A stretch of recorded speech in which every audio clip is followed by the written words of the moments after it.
വേഗത്തിൽ വരുന്ന കർത്താവായ യേശു ക്രിസ്തുവിന്റെ അതിപരിശുദ്ധ നാമത്തിൽ ഞങ്ങൾക്ക് ഏവർക്കും എൻ്റെ ക്രിസ്തീയ സ്നേഹവന്ദനത്തെ അറിയിക്കുന്നു. വീണ്ടും ഒരു മാസത്തിന് ശേഷം നമുക്ക് ദൈവസന്നിധിയിൽ എബ്രായർക്ക് എഴുതിയ ലേഖനത്തിലെ ചില ക്യാരക്ടേഴ്സ് പഠിക്കാനായിട്ട് നമുക്ക് ദൈവം നൽകി തന്നെ നല്ല അവസരത്തെ ഓർത്ത് ഞാൻ കർത്താവിനെ മഹത്വം കൊടുക്കുന്ന സ്തോത്രം ചെയ്യുന്നു. ഓരോ പ്രാവശ്യം ഓരോ ക്യാരക്ടറിനെ എടുക്കുമ്പോൾ ഞാൻ നോക്കി എന്തോ ഈ ഇദ്ദേഹത്തെ കുറിച്ച് എന്താ നമുക്കറിയാവുന്നത്, എന്താ സംസാരിക്കേണ്ടത്.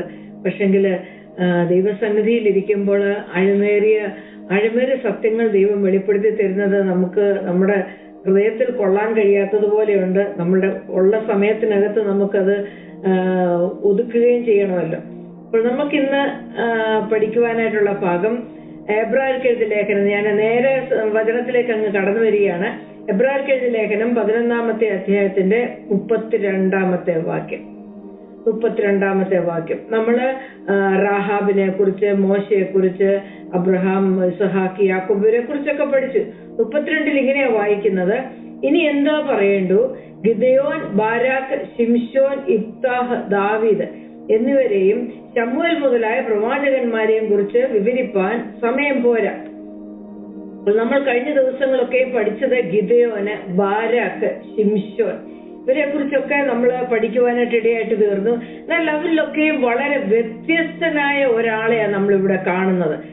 നമ്മുടെ ഭവനത്തിൽ മക്കൾക്കൊക്കെ നമ്മൾ പേരിടാറുണ്ട്. ഗിദെയോനെന്നും ശിംശോനെന്നും, മോശയുണ്ട്, അബ്രഹാമുണ്ട്, എല്ലാവരും ഉണ്ട്. പക്ഷെ ഞാനിന്ന് നോക്കിയപ്പോ ഇഫ്താഹ് എന്ന് പേരിട്ട് ആരെയും കണ്ടിട്ടില്ല, ഞാനും ഇട്ടിട്ടില്ല. കാരണം ഇഫ്താഹിനെ കുറിച്ച് അത്ര നല്ലൊരു പിക്ചർ അല്ല നമ്മുടെ ഉള്ളിലുള്ളത്. അതുകൊണ്ടായിരിക്കാം. പക്ഷെങ്കില് ഇത് പഠിച്ചു വന്നപ്പോൾ എനിക്ക് മനസ്സിലായി, നമ്മൾ മുമ്പ് പഠിച്ചവരെക്കാളൊക്കെ ഏറെ പവർഫുൾ ആയിട്ടുള്ളൊരു മനുഷ്യൻ, ദൈവസന്നിധിയിൽ ദൈവം നല്ലവന്, വിശ്വസ്തൻ എന്ന്, വിശ്വാസി എന്ന് ദൈവം എണ്ണി മാറ്റി നിർത്തിയ ഒരു മനുഷ്യനായിട്ട് എനിക്ക് ഇഫ്താഹിനെ കാണാനായിട്ട് ദൈവത്തിന്റെ പരിശുദ്ധാത്മാവ് സഹായിച്ചു. അതോർത്ത് ഞാൻ കർത്താവിന് മഹത്വം കൊടുക്കുന്നു. ഇഫ്താഹിനെ കുറിച്ച് ഇവിടെ ഈ എബ്രായ ലേഖനത്തിലെ ഒറ്റ വാക്ക് മാത്രമേ ഉള്ളൂ. ഇഫ്താഹ് എന്നുള്ള വാക്ക് മാത്രമേ ഉള്ളൂ അവിടെ. അവരെ കുറിച്ച് വിവരിപ്പാൻ സമയം പോരാ. ഇഫ്താഹിനെ കുറിച്ച് വിവരിപ്പാൻ സമയം പോരാ. ന്യായാധിപന്മാരുടെ പുസ്തകത്തിലേക്ക് കടന്നു വന്നാല് പ്രിയ ബ്ലസ്സി പറഞ്ഞതുപോലെ നിങ്ങൾക്ക് വായിക്കാൻ അവസരം കിട്ടിക്കാണും, സമയം കിട്ടിക്കാണും, സാവകാശം കിട്ടിക്കാണുമെന്ന് ഞാൻ വിശ്വസിക്കുന്നു. 11-12 അധ്യായങ്ങളിലാണ് ഇഫ്താഹിനെ കുറിച്ച് പറയുന്നത്. നമുക്ക് ഒരുമാതിരി അറിയാം ഇഫ്താഹ് എന്താണ് ചെയ്തതെന്നുള്ളത്. ഏറ്റവും പ്രധാനമായിട്ട് നമ്മുടെ ഹൃദയത്തിൽ നിൽക്കുന്നത്, ഇഫ്താഹ് യുദ്ധം ചെയ്യാൻ പോയി ജയിപ്പിച്ചു കഴിഞ്ഞാല് എന്റെ ഭവനത്തിലേക്ക് ഞാൻ കയറി ചെല്ലുമ്പോൾ ആദ്യം എന്തിനെ ഞാൻ കാണുന്നു? അതിനെ ദൈവമേ ഞാൻ യാഗമായിട്ട് അർപ്പിക്കാം. അങ്ങനെ ഇഫ്താഹിന്റെ ഏക മകൾ ഇറങ്ങി വരുന്നു. അത് ഇഫ്താഹിന് വളരെ വേദനയായിട്ട് തീർന്നു. പിന്നെ ആ മകൾ പിന്നൊടുവില് വ്യസനത്തോടുകൂടി വിലാപം കഴിക്കേണ്ടതിന്, തന്റെ കന്യാത്വത്തെ കുറിച്ച് വിലാപം കഴിക്കേണ്ടതിന് 2 മാസം അവധി ചോദിച്ച് പിന്നെ കൂട്ടുകാരോടൊപ്പം പോകുന്നു. അങ്ങനെ ഒരു സംഭവ കഥ മാത്രമാണ് നമ്മുടെ ഉള്ളിലിരിക്കുന്നത്. എന്നാൽ ഇന്ന് നമുക്ക് അതിന്റെ ആഴത്തിലേക്ക് കടന്നു പോകാൻ ദൈവം നമ്മളോട് മനസ്സലിഞ്ഞത് ഓർത്ത് ഞാൻ ആദ്യം കർത്താവിന് മഹത്വം കൊടുക്കുക. കർത്താവിന്റെ മനസ്സലിവ, അവന്റെ വചനത്തിന്റെ ആഴങ്ങളെ നമുക്ക് വെളിപ്പെടുത്തി തരുന്നു. നമ്മൾ അവൈലബിൾ ആണെങ്കിൽ അവൻ നമുക്ക് വെളിപ്പെടുത്തി തരും. അതിനായിട്ട് നമുക്ക് ദൈവത്തെ സ്തുതിക്കാം. 11-12 അധ്യായങ്ങളിലാണ് ഇഫ്താഹിനെ കുറിച്ച് പറയുന്നത്. ഇഫ്താഹ് എന്ന് പറയുന്ന ആള്, ഇഫ്താഹ് എന്നുള്ള പേരിന്റെ അർത്ഥം the one whom God sets him free. ദൈവം സ്വതന്ത്രനാക്കിയ ഒരു മനുഷ്യൻ, ദൈവം സ്വതന്ത്രനാക്കി തീർത്ത ഒരു മനുഷ്യൻ, ദൈവത്താൽ സ്വാതന്ത്ര്യം അനുഭവിച്ച ഒരു മനുഷ്യൻ. ആരാണ് ഇഫ്താഹ്? ഇഫ്താഹ് ഏത് ഗോത്രത്തിൽ നിന്ന് വന്നത്? ഇഫ്താഹ് മനാശെ ഗോത്രത്തിൽ നിന്ന് വന്നയാളാണ്. മനാശെ ആരാന്നറിയാമോ? ജോസഫിന്റെ 2 മക്കളിൽ ഒരാളാണ്. എന്ന് പറഞ്ഞാൽ ഫിസിക്കലി ദ എൽഡർ വൺ മനാശെ, രണ്ടാമത്തെ ആളാണല്ലോ എഫ്രൈം. എന്നാൽ യാക്കോബ് പിണച്ച കയറങ്ങൾ വെച്ച് അനുഗ്രഹിക്കുമ്പോൾ എഫ്രൈമിനെ ആദ്യ പുത്രനാക്കി തീർത്തു. അങ്ങനെ ജോസഫിന്റെ മകനാണ് മനാശെ. മറ്റൊരു പ്രത്യേകത, മനാശെ എന്ന് പറഞ്ഞാല് യാക്കോബ് അഡോപ്റ്റ് ചെയ്തങ്ങ് എടുത്തതാ. യാക്കോബ് പറഞ്ഞു, നിനക്ക് ഈജിപ്തിലുണ്ടായി 2 മക്കളിനി എനിക്കായിരിക്കട്ടെ. എന്റെ മക്കളോടൊപ്പം അവർക്കും ഇസ്രായേലിന്റെ അവകാശം ലഭിക്കത്തക്കവണ്ണം എഫ്രൈമിനെ മനസ്സെ ആരങ്ങ് ദത്തങ്ങെടുത്തു. ആരാ? യാക്കോബ്. അങ്ങനെയുള്ള ഒരാളാണ് ഈ മനാശെ. മനാശെ ഗോത്രത്തിലെ ആളാണ് ഇബ്താഹ്. ഇബ്താഹിന്റെ അപ്പന്റെ പേര് ഗിലെയാദ്. ഗിലെയാദ് എന്നാണ്. നമുക്കറിയാം ക്രിസ്തുവിനോട് വളരെ ചേർന്ന് നിൽക്കുന്ന ഒരു പേരാണ് ഗിലെയാദിലെ തൈലം. അപ്പോൾ ന്യായാധിപന്മാരുടെ പുസ്തകം 11 അതിന്റെ ആദ്യത്തെ കുറച്ച് ഭാഗങ്ങൾ ഇങ്ങനെയാ വായിക്കുന്നത്. ഗിലെയാദ്യനായ ഇബ്താഹ്. ആ ഇബ്താഹിനെ കുറിച്ച് അവിടെ ആദ്യത്തെ വാക്കുകളിൽ തന്നെ പറയുന്നു. ഇബ്താഹിന്റെ പോസിറ്റീവായിട്ടുള്ള ക്യാരക്ടർ പരാക്രമശാലിയാണ്. He was a mighty valour, strength, might, efficiency. ഇബ്താഹിന് ഭയങ്കര എഫിഷ്യൻസി, ഭയങ്കര പൊട്ടൻഷ്യൽ ഉള്ള ഒരാളായിരുന്നു ഇബ്താഹ്. ഇബ്താഹ് അത് അത്ര ചെറിയ ആളൊന്നും ആയിരുന്നില്ല. പക്ഷെങ്കില് തനിക്കുണ്ടായിരുന്ന പൊട്ടൻഷ്യലും തന്റെ ടാലൻസും തന്റെ ഉള്ളിലുണ്ടായിരുന്ന ആ വലിയ ഗ്ലോറിയസ് ആയിട്ടുള്ള അതിനെ മങ്ങലേൽപ്പിക്കുന്ന ഒരു കാര്യം ഇബ്താഹിന്റെ ജീവിതത്തിൽ ഉണ്ടായി. കാരണം അതിന്റെ അടുത്ത വേഴ്സ് ഇങ്ങനെ പറയുന്നത്, എങ്കിലും വേശ്യാപുത്രനായിരുന്നു, പരാക്രമശാലിയായിരുന്നു. ഗിലെയാദിന്റെ മകനായിരുന്നു. ഗിലെയാദ് എന്നാണ് അപ്പന്റെ പേര്. പിന്നെ പക്ഷെങ്കിൽ എങ്കിലും അപ്പോൾ തനിക്കുണ്ടായിരുന്ന ഈ അനുഗ്രഹത്തെ ഒക്കെ മങ്ങലേൽപ്പിക്കാൻ ഇങ്ങനെ ഒരു കാര്യം മതിയായിരുന്നു ഇബ്താഹിന്റെ ജീവിതത്തിൽ. എന്താണ്? ഇബ്താഹ് വേശ്യാപുത്രനായിരുന്നു. നല്ലൊരു ഭവനത്തിൽ ജനിക്കാൻ ഇബ്താഹിന് പറ്റിയില്ല. നല്ലൊരു അപ്പന്റെയും അമ്മയുടെയും ഒരു പ്രസ്റ്റീജിയസ് ആയിട്ടുള്ള ഭവനത്തിൽ ജനിക്കാനുള്ള ഭാഗ്യം ഇബ്താഹിന് ഉണ്ടായില്ല. ഇബ്താഹ് റോഡിലൂടെ ഇറങ്ങി നടക്കുന്ന ഉടനെ ദാ പോകുന്നു, അവന്റെ അമ്മയെ നമുക്കറിയത്തില്ലേ, അങ്ങനെ ഒരു നെഗറ്റീവായിട്ടുള്ള ഒരു ഇതില് ഇബ്താഹിനെ നോക്കുന്നൊരു സമൂഹത്തിലും ഭവനത്തിലുമാണ് ഇബ്താഹ് ജനിച്ചിരുന്നത്. പുറത്തു നിന്നുള്ള ഇബ്താഹിന് ലഭിച്ച ആ നിന്ന മാത്രമല്ല, അതിന്റെ 2-ാം വാക്യം 11:2, ഗിലെയാദിന്റെ ഭാര്യയും ഇപ്പൊ ഗിലെയാദ് വേറെ വിവാഹം കഴിച്ചു. അപ്പൊ ആദ്യം ഉണ്ടായിരുന്നത് കവനന്റ് റിലേഷൻഷിപ്പിലുള്ളൊരു സ്ത്രീ ആയിരുന്നില്ല. ഗിലെയാദിന്റെ പിന്നെ വിവാഹം കഴിച്ച ഭാര്യ അവന് പുത്രന്മാരെ പ്രസവിച്ചു. അങ്ങനെ വരുമ്പോൾ ഇബ്താഹിന്റെ ഹാഫ് ബ്രദേഴ്സാ ഭവനത്തിനകത്തുള്ളത്. അവന്റെ ഭാര്യയുടെ പുത്രന്മാർ വളർന്ന ശേഷം അവർ ഇബ്താഹിനോട്, അങ്ങനെയല്ലേ നമ്മളോട് വായിക്കുന്നത്, ഇബ്താഹിനോട് നീ ഞങ്ങളുടെ ഭവനത്തിൽ അവകാശം പ്രാപിക്കുകയില്ല, ഞങ്ങളുടെ ഭവനത്തിൽ ഒരു അവകാശവും നിനക്ക് ലഭിക്കത്തില്ല. ഇബ്താഹ് പരാക്രമശാലിയായിരുന്നു. He was the one whom God have set him free. ദൈവത്താൽ സ്വതന്ത്രനാക്കപ്പെട്ടവനായിരുന്നു. മനാശെ ഗോത്രത്തിൽ ജനിച്ചവനായിരുന്നു. യാക്കോബ് പറഞ്ഞു, ഞാൻ ഇനി എനിക്ക് വേണ്ടിയിട്ട് അങ്ങ് എടുക്കുക, ഈ ഗോത്രത്തെ എടുക്കുകയാണെന്ന് പറഞ്ഞ് യാക്കോബ് അഡോപ്റ്റ് ചെയ്തതായിരുന്നു. അവരുടെ തലയിൽ കൈവച്ച് അനുഗ്രഹിക്കുമ്പോൾ പിന്നെ യാക്കോബ് പറയുന്നത് ഇങ്ങനെയാണ്, അതെ, നിന്റെ തലമുറകൾ നിങ്ങളുടെ പേര് വലിയ അനുഗ്രഹിക്കും.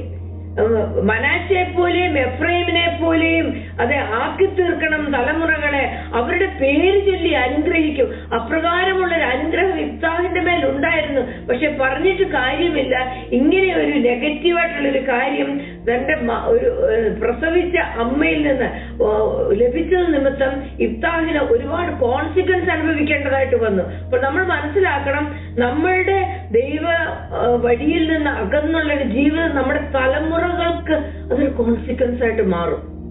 അതുകൊണ്ട് ഏറെ നമ്മൾ സൂക്ഷ്മതയോടെ വേണം ചുവടുകൾ വെക്കാൻ. എന്നാൽ അതേ സമയത്ത് നീതിയോടെ പ്രവർത്തിച്ച് ജീവിക്കുന്നുവെങ്കിൽ നമ്മുടെ നീതി നിമിത്തം നമ്മുടെ തലമുറകളെ ദൈവം ഓർക്കും. ഇന്ന് രാവിലെ ഒരു ദേവദാസിൽ നിന്ന മെസ്സേജ് എനിക്ക് കേൾക്കാനിടയായി തീർന്നു. പിന്നെ ശലോമോനെ ദൈവം അനുഗ്രഹിച്ചു, ശലോമോന് ദൈവം പ്രത്യക്ഷപ്പെട്ടു, ശലോമോനോട് ദൈവം സംസാരിച്ചു. പക്ഷെങ്കില് ദൈവത്തിന്റെ വഴികളിൽ നിന്നും കൽപ്പനകളിൽ നിന്നും ന്യായവിധികളിൽ നിന്നെല്ലാം ശലോമോൻ വിട്ടുമാറി. പക്ഷെ എങ്കിലും ദൈവം പറയുന്നു, നിന്റെ അപ്പനായ ദാവീദ് നിമിത്തം, നിന്റെ അപ്പനായ ദാവീദ് നിമിത്തം ഉടനെ ഞാൻ ചെയ്യത്തില്ല, പക്ഷെ പിന്നീട് ഞാൻ ചെയ്യും. പിന്നീട് നീ ചെയ്ത ഈ അനുസരണക്കേടിന് നീ അതിന്റെ ഫലം അനുഭവിക്കും. പക്ഷെ നിന്റെ അപ്പനായ ദാവീദ് നിമിത്തം. ഇന്ന് നമ്മളെ നോക്കി ദൈവത്തിന് പറയാൻ കഴിയണം, നിന്റെ തലമുറകളുടെ മേലെ ഞാൻ ഒരു അനുഗ്രഹം വെക്കും, നീ നിമിത്തം, നിന്റെ നീതി നിമിത്തം, നിന്റെ നല്ല നടപ്പ് നിമിത്തം, നിന്റെ കണ്ണുനീരോടുകൂടിയുള്ള പ്രാർത്ഥന നിമിത്തം, ഈ അപ്പനും അമ്മയും നിമിത്തം, അതെ, നിന്റെ തലമുറകളെ ഞാൻ ഓർക്കും എന്ന് ദൈവത്തിന് പറയാൻ കഴിയത്തക്കവണ്ണമുള്ളൊരു ജീവിതം നമ്മൾ ഈ നാളുകളിൽ ഏറെ ശ്രദ്ധയോടെ വെക്കണമെന്നുള്ളത് അതേ ദൈവനാമത്തിൽ നമ്മൾ ഓർക്കേണ്ട ഒരു കാര്യമാണ്. ഇവിടെ ഇഫ്താഹിനെ പറ്റിയൊരു കാര്യം അതാണ്. ഇഫ്താഹിന് എല്ലാ ആനുകൂല്യങ്ങളും അനുഗ്രഹങ്ങളും ജീവിതത്തിൽ ഉണ്ടായിരുന്നിട്ട് ഉയർത്തിപ്പിടിക്കാൻ ഒരുപാട് കാര്യമുണ്ടായിരുന്നു ഇഫ്താഹിന്റെ ലീനിയേജ് നോക്കിയാൽ.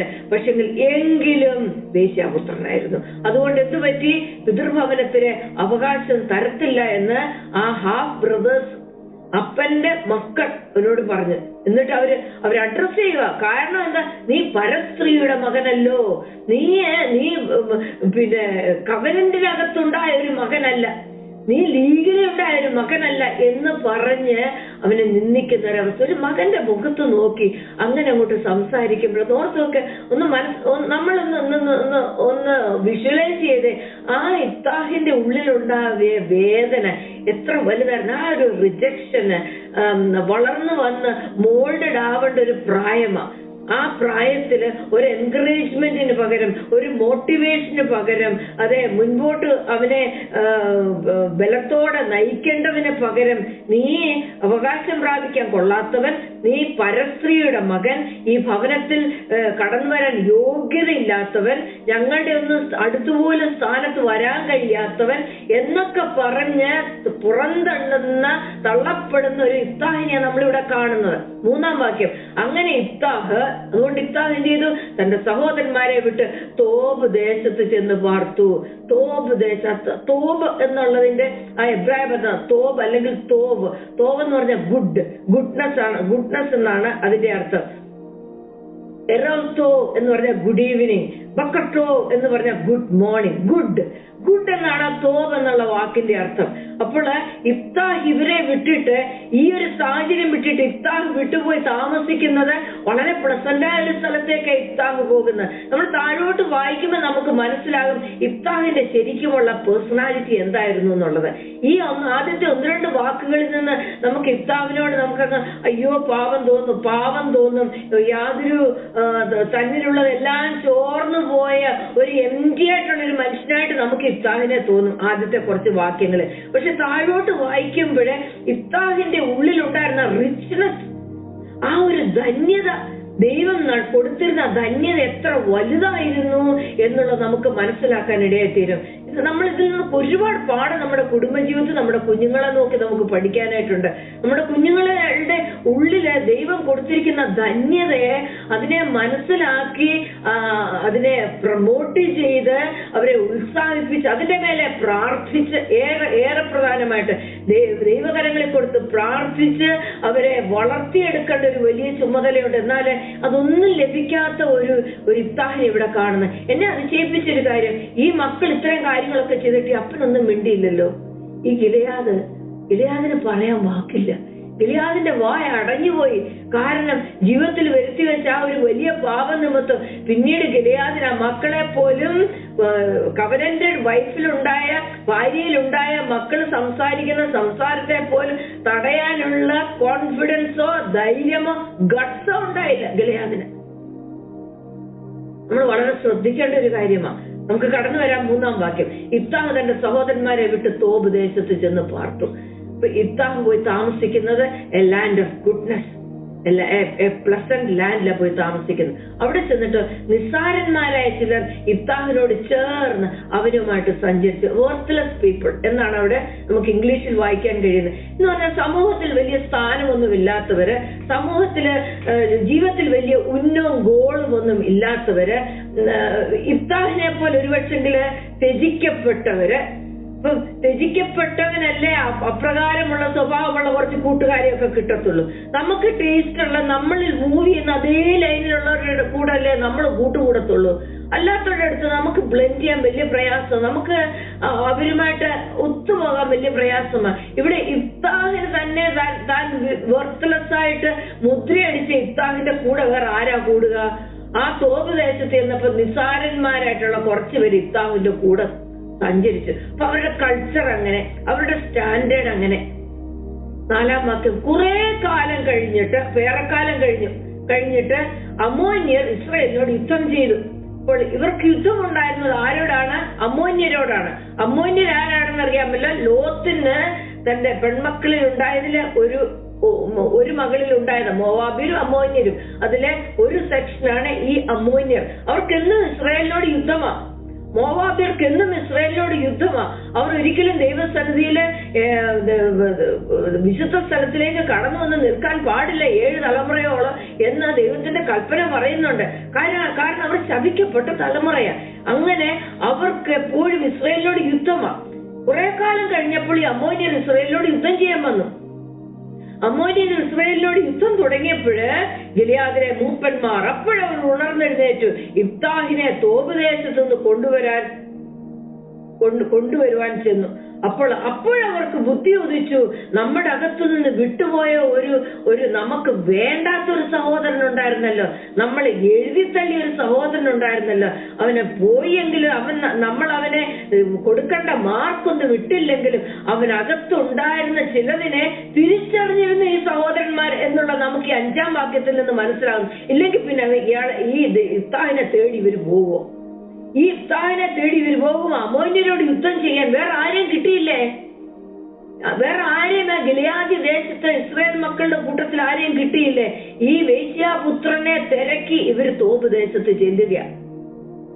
6-ാം വാക്യം, അവർ യിഫ്താഹിനോട് എന്ന് പറഞ്ഞു, അമ്മോന്യരോട് യുദ്ധം ചെയ്യേണ്ടതിന് നീ വന്ന് ഞങ്ങളുടെ സേനാധിപതിയായിരിക്കുക.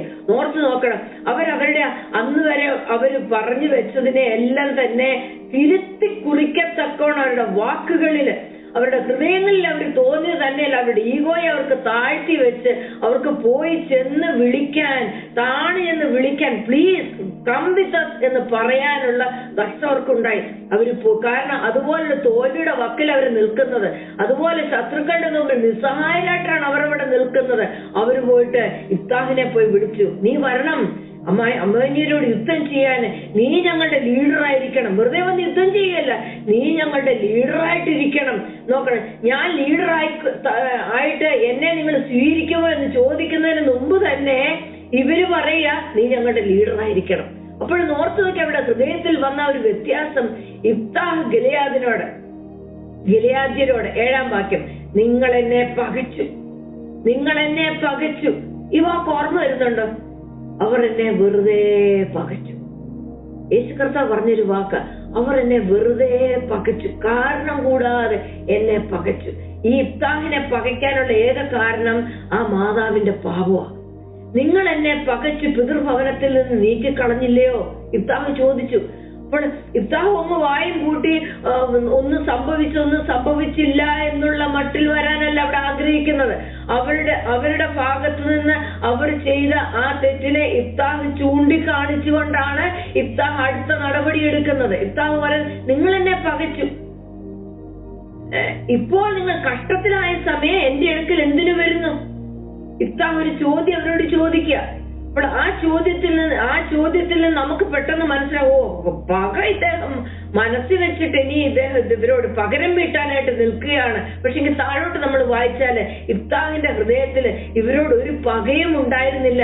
ഇവർക്ക് വേണ്ടി യുദ്ധം ചെയ്യാൻ, ഇവരുടെ നടുവിലേക്ക് കടന്നു വരാൻ, ഇവരെ രക്ഷിക്കുവാൻ തിരുവചനത്തില് അത് പരിശുദ്ധാത്മാവ് അവിടെ എഴുതി വെച്ചിരിക്കുന്നു. യിഫ്താഹ് അവിടുത്തെ അടുത്ത ജഡ്ജായിട്ട് ദൈവം അവനെ എഴുന്നേൽപ്പിക്കാൻ തക്കവണ്ണം എബ്രായ ലേഖനം 11-ാം അധ്യായത്തിന്റെ 32-ാം വാക്യത്തിൽ യിഫ്താഹിന്റെ പേരും സ്ഥാനം പിടിക്കണമെന്നുണ്ടെങ്കിൽ യിഫ്താഹിന്റെ ഹൃദയം എന്തായിരുന്നു എന്നുള്ളത് നമ്മൾ മനസ്സിലാക്കണം. ഒരിക്കലും പക വെച്ചിരുന്നില്ല. യിഫ്താഹ് പിന്നെ ഇങ്ങനെ ചോദിച്ചു, നിങ്ങൾ എന്നെ പകച്ചു, പിതൃഭവനത്തിൽ നിന്ന് നീക്കിക്കളഞ്ഞു, ഇപ്പൊ നിങ്ങൾ കഷ്ടത്തിലായ സമയം എന്റെ അടുക്കൽ എന്തിനു വരുന്നു എന്നുള്ള ചോദ്യം ചോദിക്കാനുള്ള കാരണം അവരൊന്ന് തിരിഞ്ഞ് ചിന്തിക്കണം. ഏതവസ്ഥയിലാണ് ഈ അർത്ഥ സഹോദരനെ അവിടെ നിന്ന് പറഞ്ഞു വിട്ടത്, അവിടെ നിന്ന് ഇറക്കി വിട്ടത്? അവൻ എവിടെ പോയി ജീവിക്കും, എങ്ങനെ ഭക്ഷണം കഴിക്കും, അവനെ ആര് സംരക്ഷിക്കും എന്നൊന്നും നോക്കാതെ, യാതൊരു കരുണയും കൂടാതെ ഇറക്കി വിട്ട അവരുടെ ആ ഹൃദയ കാഠിന്യത്തെ ചൂണ്ടിക്കാണിക്കാനായിട്ട് യിഫ്താഹ് ഇവരോട് സംസാരിച്ച വാക്കാണ് 11-ാം അധ്യായത്തിന്റെ 7-ാം വാക്യം നമ്മൾ കാണുന്നത്. 8-ാം വാക്യം, ഗിലെയാദിലെ മൂപ്പന്മാർ യിഫ്താഹിനോട്, അതിന് മറുപടിയായിട്ട് അവരെന്താ പറഞ്ഞത്? നീ ഞങ്ങളോട് കൂടെ വന്ന് അമ്മോന്യരോട് യുദ്ധം ചെയ്യുകയും ഗിലെയാദിലെ സകല നിവാസികൾക്ക് നീ തലവനായിരിക്കുകയും ചെയ്യേണ്ടതിന് ഞങ്ങൾ ഇപ്പോൾ നിന്റെ അടുക്കൽ ഇങ്ങോട്ട് വന്നിരിക്കുന്നു. ആ ഒരു സെന്റൻസിനകത്ത് ഒരു റിപ്പന്റിങ് ഹാർട്ട് നമുക്ക് കാണാൻ കഴിയുന്നുണ്ട്. അവരുടെ അബദ്ധത്തിലും അവരുടെ അഹങ്കാരത്തിലും അവർ ചെയ്തു പോയതിനെയൊക്കെ തിരുത്താൻ തയ്യാറായ സഹോദരന്മാരെ നമുക്ക് 8-ാം വാക്യത്തിൽ കാണാൻ കഴിയുന്നുണ്ട്. അവര് പറയുന്നു, ഞങ്ങളുടെ നിസ്സഹായ അവസ്ഥ ഇതാണ്, അമ്മോന്യർ ഞങ്ങളോട് യുദ്ധം ചെയ്യാൻ വരുന്നു.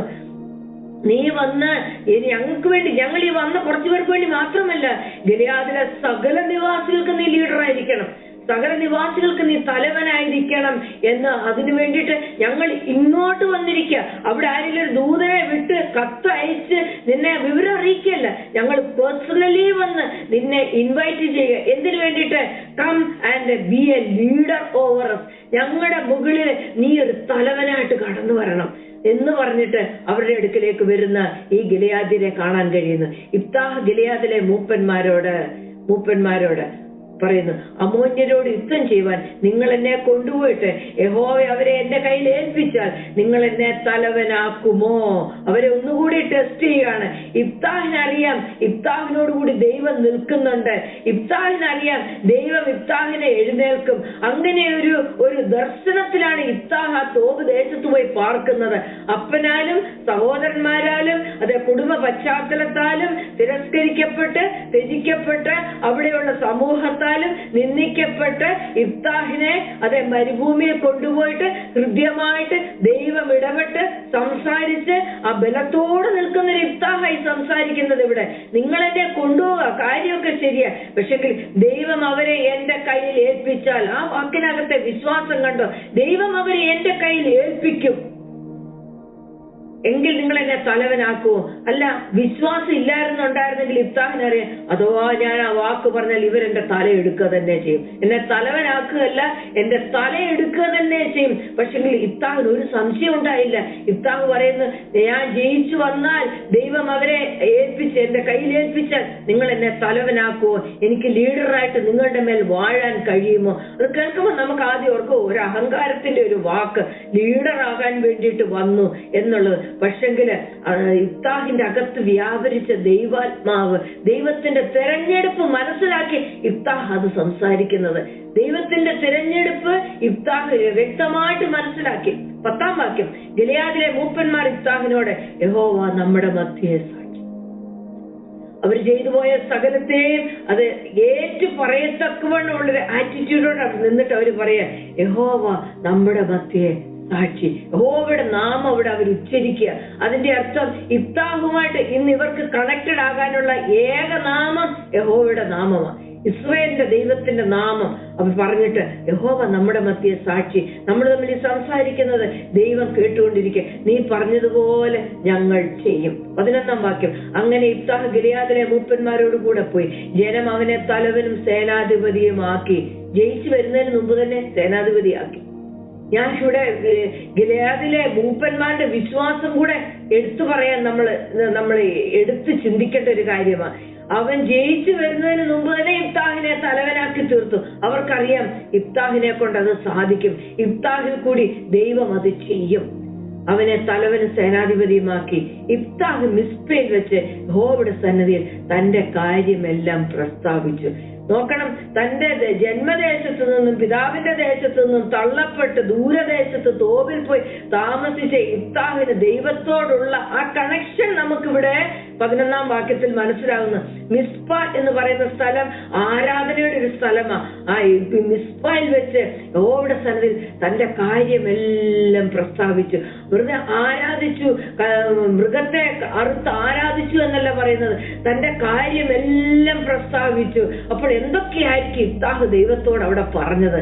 ദൈവമേ, എന്റെ കഴിഞ്ഞ നാളുകളിലെ കാര്യം നീ അറിയുന്നു, എന്റെ വേദനകൾ നീ അറിയുന്നു, എന്നിലുള്ള റിജക്ഷൻ നീ അറിയുന്നു, ഞാൻ ഒപ്രസ്ഡ് ആയിട്ട് ജീവിച്ച നാള് നീ അറിയുന്നു, എന്റെ അകത്ത് എനിക്കുണ്ടായ നഷ്ടങ്ങളെ നീ അറിയുന്നു, ഇതെല്ലാം ദൈവമേ നീ അറിയുന്നു. ഇന്ന് നീ എന്നെ വീണ്ടും ഇവിടെ കൂട്ടി വരുത്തിയിരിക്കുക, ഈ അമ്മോന്യരോട് യുദ്ധം ചെയ്യുവാൻ തക്കവണ്ണം എന്ന് പറഞ്ഞ് കാര്യമെല്ലാം തുറന്ന്, എന്തൊക്കെ ഹൃദയത്തിലുണ്ട് എല്ലാം തുറന്ന് പ്രസ്താവിക്കുന്ന ഓൾ തിങ്സ് എന്നാണ് അവിടെ പറയുന്നത്. സകലതും ദൈവത്തിന് തുറന്ന് പറയാനുള്ള ഒരു നല്ല ബന്ധം സ്ഥാപിച്ച ഇഫ്താഹിനെ നമുക്കിവിടെ കാണാൻ കഴിയുന്നു. ആ ഇഫ്താഹ് എബ്രായ ലേഖനത്തിൽ സ്ഥാനം പിടിച്ചില്ലെങ്കിലല്ലേ ഉള്ളൂ അത്ഭുതം. ആ ഇഫ്താഹിനെ കുറിച്ച് നമ്മളിവിടെ വായിക്കുന്ന ഒരു കാര്യം, നമ്മള് ആ ഇഫ്താഹിന്റെ കഥയാണ് ഇവിടെ പറയുന്നത്. ആ ഇഫ്താഹിനെ കുറിച്ച് പറയാൻ സമയം പോരാ, വിവരിക്കാൻ സമയം പോരാ എന്നാണ് ഇവിടെ നമ്മൾ വായിക്കുന്നത്. അപ്പോൾ ഇൻസിഗ്നിഫിക്കന്റ് ആയിട്ടുള്ള ഒരാള്, വേശ്യയുടെ മകനായിട്ട് ജനിച്ചവൻ, ഷെയിംഫുൾ ആയിട്ട് ജീവിച്ചവന്, പോവർട്ടിയിൽ ജീവിച്ചവൻ, അവിടെ അദ്ദേഹത്തിന്റെ സാമ്പത്തിക നിലവാരം നമുക്കറിയില്ല, അങ്ങനെയുള്ളവന്, അതെ, പുറന്തള്ളപ്പെട്ടവനെ അകത്തു കൊണ്ടുവന്ന് അനുഗ്രഹിക്കുന്ന ദൈവത്തിന്റെ ഒരു പദ്ധതി കാണാൻ സാധിക്കുന്നു. ഗിലെയാദ് തന്റെ അപ്പന്റെ ഭവനത്തിൽ നിന്ന് പുറന്തള്ളപ്പെട്ട ഒരുവനെ പുറത്ത് കാനാവിലെ കല്യാണത്തിന് പുറത്തിരുന്ന മൺപാത്രത്തെ അകത്തു കൊണ്ടുവന്ന്, വേറെ മൺപാത്രം അകത്തില്ലാഞ്ഞിട്ടല്ല, വേറെ എത്രയോ ഗിലെയാദിനകത്തുണ്ടായിരുന്നു, എന്നാൽ കൈകാലുകളെ കഴുകാൻ പുറത്തു വെച്ചിരുന്ന മൺപാത്രത്തെ അകത്തു കൊണ്ടുവന്ന് അതിനകത്ത് വീഞ്ഞ് പകരാൻ യേശു ആ മൺപാത്രത്തെ തിരഞ്ഞെടുത്തതുപോലെ പുറത്തു കിടന്ന ഇഫ്താഹിനെ അകത്തു കൊണ്ടുവന്ന് ഇഫ്താഹിൽ കൂടി വൻ കാര്യങ്ങളെ ചെയ്യുന്ന ദൈവം. ആർക്ക് തടയാൻ കഴിയും ഇതിനെ? ആർക്കിതിനെ ഒപ്പോസ് ചെയ്യാനായിട്ട് കഴിയും? സഹോദരന്മാരിൽ നിന്ദിക്കപ്പെട്ടവനും പുറത്താക്കപ്പെട്ടവനും ആയതുകൊണ്ട് അവനെ വീണ്ടും മാനിക്കപ്പെടുന്ന അവസ്ഥയിലേക്ക് വരുന്ന ഒരു സാധ്യത തീരെയില്ല അവിടെ. പക്ഷെങ്കില് ദൈവം അത് ചെയ്യുന്നത് നമുക്ക് കാണാൻ സാധിക്കുന്നു. അങ്ങനെ ദൂരദേശത്ത് ഒബ്സ്ക്യൂർ പ്ലേസ് എന്നാണ് അവിടെ നമുക്ക് മറ്റ് ചില ട്രാൻസ്ലേഷൻ വായിക്കാൻ സാധിക്കുന്നത്. അതുകൊണ്ട് ഇനി ആരും തന്നെ ശല്യപ്പെടുത്തുകയോ പരിഹസിക്കുകയോ ഒന്നും ചെയ്യരുത് എന്ന് പറഞ്ഞിട്ടാണ് അവ്യക്തമായ ഒരു സ്ഥലത്തിലേക്ക്, ഇൻസിഗ്നിഫിക്കന്റ് ആയിട്ടുള്ള ഒരു സ്ഥലത്തിലേക്ക് താൻ കടന്നു പോവുക. അപ്പന്റെ സ്നേഹമില്ല, അമ്മയുടെ സാന്നിധ്യത്തെ കുറിച്ച് അമ്മയെ കണ്ട ഓർമ്മയുണ്ടോ പോലും നമുക്കറിയില്ല, അമ്മയുടെ ലാളനെ അറിയത്തില്ല, അമ്മയെ വിളിച്ചു പരിചയമില്ല, തനിക്ക് വേണ്ടിയിട്ട് സംസാരിക്കാത്ത അപ്പൻ. ഒന്ന് ഓർത്ത് നോക്കി, ഇഫ്താഹിന്റെ വേരറ്റുപോയ ഒരുവൻ, അങ്ങനെ ഒരു ഇഫ്താഹ് മടങ്ങി വരുന്നത് നമുക്കിവിടെ കാണാനായിട്ട് സാധിക്കുന്നു. ഇഫ്താഹിനെ തേടി പോകുന്ന ഒരുവൻ. ഇന്നിതിൽ നിന്ന് നമുക്ക് മനസ്സിലാകുന്നു, ഇപ്രകാരമുള്ള അവസ്ഥയിൽ കൂടി കടന്നു പോകുന്ന ഏതൊരു ദൈവ പൈതലിനും അവനെ തേടി വരുന്നൊരു മാനമുണ്ട്. അവനെ തേടി വരുന്നൊരു മാനമാ നമ്മളിവിടെ വായിക്കാനായിട്ട് ഇടയായിട്ട് തീർന്നത്. എന്നിട്ട് പറഞ്ഞു, ഞങ്ങളുടെ തലവനായിട്ട് ഇരിക്കണം, ഞങ്ങളുടെ കമാൻഡറായിട്ട് നീ ഇവിടെ ഇരിക്കണം എന്ന് നമുക്ക് അവിടെ വായിക്കാനായിട്ട് സാധിക്കുന്നു. അപ്പോൾ ഇഫ്താഹ് വളരെ ധീരനും പ്രാപ്തിയുള്ള ഒരു പടയാളിയൊക്കെ ആണെങ്കിലും അവൻ തന്റെ പുതിയതും ഉന്നതവുമായിട്ടുള്ള ഈ പദവിയിലൊന്നും അഹങ്കരിച്ചില്ല.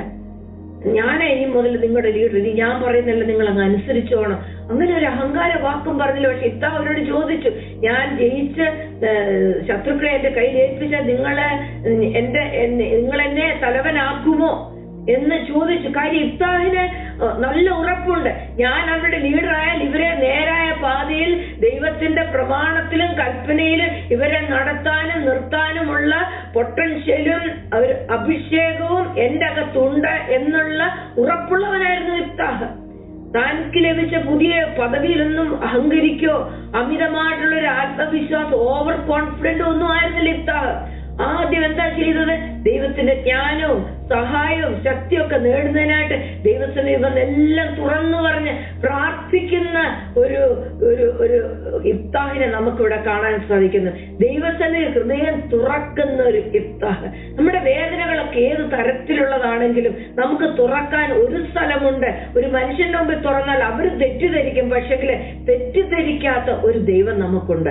അവിടെ വന്ന് നമ്മൾ തുറക്കണം. നമ്മൾ പറയണം, കർത്താവേ എനിക്ക് ഇങ്ങനെ ഫീൽ ചെയ്യുന്നത്, എനിക്ക് അവരോട് കയ്പ് തോന്നുന്നുണ്ട്, എങ്കിലും അവരെന്നോട് അങ്ങനെ ചെയ്തല്ലോ, എനിക്കൊരൽപ്പം കുശുമ്പ് തോന്നുന്നുണ്ട്. ഒരു കുഴപ്പവുമില്ല ദൈവത്തോടത് പറയുന്നതിന്. അതിനെ ഓവർകം ചെയ്യാനുള്ള പരിശുദ്ധാത്മാവിന്റെ കൃപ നമുക്ക് തരും. പിതാവിന്റെ ഭവനത്തിൽ നിന്ന് വളരെ ദൂരം താന് ജീവിതം കഴിച്ചു കൂട്ടിയെങ്കിലും ദൈവത്തോടുള്ള തന്റെ ബന്ധം ഒരിക്കലും അറ്റുപോയിരുന്നില്ലെന്നുള്ളത് നമുക്കവിടെ മനസ്സിലാകുന്നു. ഒരുപക്ഷെ തന്റെ നിർഭാഗ്യകരമായിട്ടുള്ള ജീവിത സാഹചര്യങ്ങള്, അപ്പനിൽ നിന്നും സ്വന്തം സഹോദരന്മാരിൽ നിന്നും ഒക്കെയുള്ള വേദനകള്, അപ്പന്റെ നിശബ്ദത, ഇതൊക്കെ ഇഫ്താഹിനെ ഒരു പടി കൂടി ദൈവത്തോട് അടുപ്പിച്ചിരിക്കാം. ഒരു പടി കൂടി ദൈവത്തോട് അടുപ്പിച്ചിരിക്കാൻ തന്റെ വിശ്വാസത്തിൽ അവനെ ഒരിക്കൽ കൂടി ഒന്ന് ഊട്ടി ഉറപ്പിച്ചിട്ടുണ്ടായിരിക്കാം എന്നുള്ളത് നമുക്ക് താഴോട്ടുള്ള ഭാഗങ്ങളിൽ നമുക്കത് വ്യക്തമാണ്. ഇഫ്താഹ് ഇവിടെ വളരെ പരിജ്ഞാനത്തോടെ വളരെ ബോൾഡായിട്ടും ഇവിടെ ശത്രുക്കളോട് യുദ്ധം ചെയ്യുന്നത് നമുക്ക് കാണാൻ സാധിക്കുന്നു.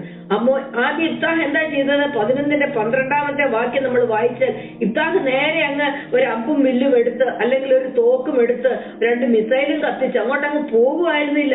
11-12 വായിച്ചാൽ ഇഫ്താഹ് വളരെ ബുദ്ധിയോടെ കാര്യങ്ങൾ നീക്കിയത്. അനന്തരം ഇഫ്താഹ് അമ്മോന്യരുടെ രാജാവിന്റെ അടുക്കൽ ദൂതന്മാരെ അയച്ചു. ആദ്യം അവിടേക്ക് വിട്ടു, ശത്രു പാളയത്തിലേക്ക് ആൾക്കാരെ വിട്ടിട്ട്, വിഷയം എന്താ, നിങ്ങൾ യുദ്ധത്തിന് വരാനുള്ള പ്രശ്നം ഇവിടെ എന്താണ് എന്ന് ആരായുന്ന ഇഫ്താഹിനെ നമുക്ക് കാണാൻ സാധിക്കുന്നു. അപ്പോൾ നല്ലൊരു സ്ട്രാറ്റജി ഇഫ്താഹ് അവിടെ കൈക്കൊണ്ടു. അല്ല, ഇഫ്താഹ് വെറുതെ ഉന്നമില്ലാത്തൊരു യുദ്ധമല്ല ചെയ്യുന്നത്. ഒരു കാൽക്കുലേറ്റഡ് അല്ലാത്ത, മിസ്കാൽക്കുലേറ്റഡ് ആയിട്ട് എനിക്ക് എന്തോ കഴിവുണ്ട്, ശക്തിയുണ്ട്, ദൈവം എന്റെ കൂടെ ഉണ്ട്, അതുകൊണ്ട് എന്തോ ഒന്ന് ചെയ്താൽ ദൈവം എന്റെ കൂടെ നിൽക്കും, അങ്ങനെയെന്നുള്ളൊരു ചിന്ത ഇഫ്താഹിനുണ്ടായിരുന്നില്ല. ഇഫ്താഹ് ചെയ്യേണ്ട കാര്യം വളരെ ബുദ്ധിയോടെ ഇഫ്താഹ് ചെയ്തു. 12-ാം വാക്യത്തില് അമ്മോന്യയുടെ രാജാവിന്റെ അടുക്കൽ വെച്ച്, നീ എന്നോട് യുദ്ധം ചെയ്യുവാൻ എന്റെ ദേശത്തേക്ക് വരേണ്ടതിന് നിനക്ക് എന്താ കാര്യം, നിനക്കിവിടെ എന്താ കാര്യം എന്ന് ഇഫ്താഹ് അതെ ബോൾഡായിട്ട് ചോദിക്കുന്നത് കാണാൻ സാധിക്കുന്നു. അപ്പോൾ അമ്മോന്യരുടെ രാജാവ് കാര്യങ്ങൾ കുറെ പറയുന്നുണ്ട്. താഴോട്ട് ഞാൻ അതിന്റെ വിശദീകരണത്തിലേക്ക് പോകുന്നില്ല. നിങ്ങൾ പിന്നെ മിസ്രൈമിൽ നിന്ന് പുറപ്പെട്ടു വന്നപ്പോൾ നിങ്ങൾ അത് എടുത്തുകൊണ്ട് പോയി, നിങ്ങൾ പിന്നെ ഞങ്ങളുടെ പറമ്പിലെ തേങ്ങ പറിച്ചു, ഞങ്ങളുടെ കപ്പയുടെ മൂട് തുറന്നു എന്ന് പറയുക സില്ലി കാര്യങ്ങള് 13 തൊട്ട് താഴോട്ട് വരെ വായിച്ചാൽ ഇവര് പറയുന്നത് കാണാൻ സാധിക്കുന്നുണ്ട്. പക്ഷെ ഇസ്രയേലിന്റെ ചരിത്രം വ്യക്തമായിട്ട് അറിയാമായിരുന്ന ഇഫ്താഹ് ഇസ്രയേലിനെ മിസ്രൈമിൽ നിന്ന് വിടുവിച്ചതും മോശ മുഖാന്തരം ദൈവം ചെയ്ത അത്ഭുതങ്ങൾ 40 വർഷക്കാലത്തെ ചരിത്രം കാണാപ്പാടം അറിയാമായിരുന്ന ഇഫ്താഹ് പറഞ്ഞു, നിങ്ങൾ ഈ പറയുന്ന പോലുള്ള കാര്യങ്ങളൊന്നും സംഭവിച്ചിട്ടില്ല, അങ്ങനൊന്നും സംഭവിച്ചിട്ടില്ല എന്ന് പറഞ്ഞു അതെ ബാഷാൻ രാജാവായ ഓഗിനെയും സീഹോൻ രാജാവിനെയും ഒക്കെ ഞങ്ങൾ ജയിച്ച് അവിടെ വന്നിട്ട് ഒരു തുള്ളി വെള്ളം ഞങ്ങൾക്ക് തരുന്ന ഇസ്രായേൽ മക്കൾക്ക് നിങ്ങൾ കൊടുത്തില്ല. അവര് പിന്നെ നിങ്ങളുടെ വഴി മാറി അവര് സഞ്ചരിച്ച് യോർദാൻ കടന്ന് അങ്ങനെയാണ് അവര് കനാൻ ദേശത്തേക്ക് പ്രവേശിച്ചത്. 21-ാം വാക്യത്തിൽ ഇസ്രായേലിന്റെ ദൈവമായ യഹോവ സീഹോനെയും അവന്റെ സകല ജനത്തെയും ഇസ്രായേലിന്റെ കയ്യിൽ ഏൽപ്പിച്ചു. നോക്കണം, ഇസ്രായേൽ അവരെയൊക്കെ ജയിച്ചു, അവരെ തോൽപ്പിച്ചു. ഇങ്ങനെ ഇസ്രായേൽ ആ ദേശനിവാസികളായ അമോര്യരുടെ ദേശമൊക്കെ കൈവശമാക്കി അർന്നോൻ മുതൽ യാബോക്ക് വരെയും അങ്ങനെ അവരെ നടത്തിക്കൊണ്ട് വന്നു എന്ന് പറഞ്ഞിട്ട് ഇവരുടെ റീസൺസും ഇവര് പറഞ്ഞ കാര്യങ്ങളെ എല്ലാം ഇഫ്താഹ് അങ്ങ് ലോക്കിട്ട് പൂട്ടി. പിന്നെ അവർക്ക് തുറക്കാൻ കഴിഞ്ഞില്ല. പിന്നെ താഴോട്ട് വായിച്ചു കഴിഞ്ഞാൽ അതെ ദൈവം വാഗ്ദത്തം ചെയ്ത ദേശത്തെ ദൈവം അവർ തന്നെ അനുഭവിക്കാനിടയായിത്തീരും. ഇസ്രായേൽ മക്കളുടെ സന്തതികൾ അത് അനുഭവിക്കും. അവിടെ 27-ാം വാക്യത്തില് ന്യായാധിപനായ യഹോവ ഇന്ന് ഇസ്രായേൽ മക്കളുടെയും അമ്മോന്യരുടെയും മധ്യേ ന്യായം വിധിക്കട്ടെ. എന്നാൽ ഇഫ്താഹ് പറഞ്ഞയച്ച വാക്ക് അമ്മോന്യരുടെ രാജാവ് കൂട്ടാക്കിയില്ല. ഇഫ്താഹ് ഈ മെസ്സേജ് ഒക്കെ പറഞ്ഞു വിട്ടു. അതിന്റെ മറുപടിയും ആ പറഞ്ഞ ദൂതന്മാര് പറഞ്ഞു. ഇതാണ് സംഭവം. ഇതൊക്കെ ഇസ്രായേൽ മക്കൾക്ക് തന്നെ അവകാശപ്പെട്ട സ്ഥലമാണ്. നിങ്ങൾ ഇനി ഇതിന് പറഞ്ഞുകൊണ്ട് കടിപിടി കൂട്ടി ഇതിന്റെ പിന്നാലെ കൂടേണ്ട കാര്യമില്ല. ഇന്ന് പൊളിറ്റിക്കൽ വേൾഡ് നടക്കുന്നത് പോലെ തന്നെ ഇസ്രായേലിന് അവകാശപ്പെട്ട സ്ഥലത്തെ ഞങ്ങളുടേതാണെന്നും പറഞ്ഞുകൊണ്ട് അപ്പുറത്തും ഇപ്പുറത്തും നിന്നോണ്ട് ഓരോ മിസൈൽ വിടുക. അത് തന്നെ ഇവിടെ ചരിത്രം വീണ്ടും ആവർത്തിക്കുക. അത് തന്നെ ഇവിടെ നടന്നത്. ഇത് പുതുതായിട്ട് നടക്കുന്ന ഒരു കാര്യമല്ല. ഇന്ന് നമ്മൾ ഇവിടെ കാണുന്നത് ചരിത്രത്തിൽ നടക്കുന്ന, ഇന്ന് പൊളിറ്റിക്സിൽ കാണുന്ന, മിഡിൽ ഈസ്റ്റ് നടക്കുന്ന പുതുതായിട്ട് നടക്കുന്ന കാര്യമല്ല. ഇത് ന്യായാധിപന്മാരുടെ പുസ്തകം 11-ാമത്തെ അധ്യായത്തിൽ എഴുതി വെച്ചിരിക്കുന്ന ഒരു കാര്യമാണ്. ഇത് അന്നും അവിടെ നടന്നു. പക്ഷെ പെട്ടെന്ന് അവിടെ നമുക്ക് കാണാൻ സാധിക്കുന്ന 29-ാമത്തെ വാക്യത്തിൽ യഹോവയുടെ ആത്മാവ് ഇഫ്താഹിന്റെ മേൽ വന്നു.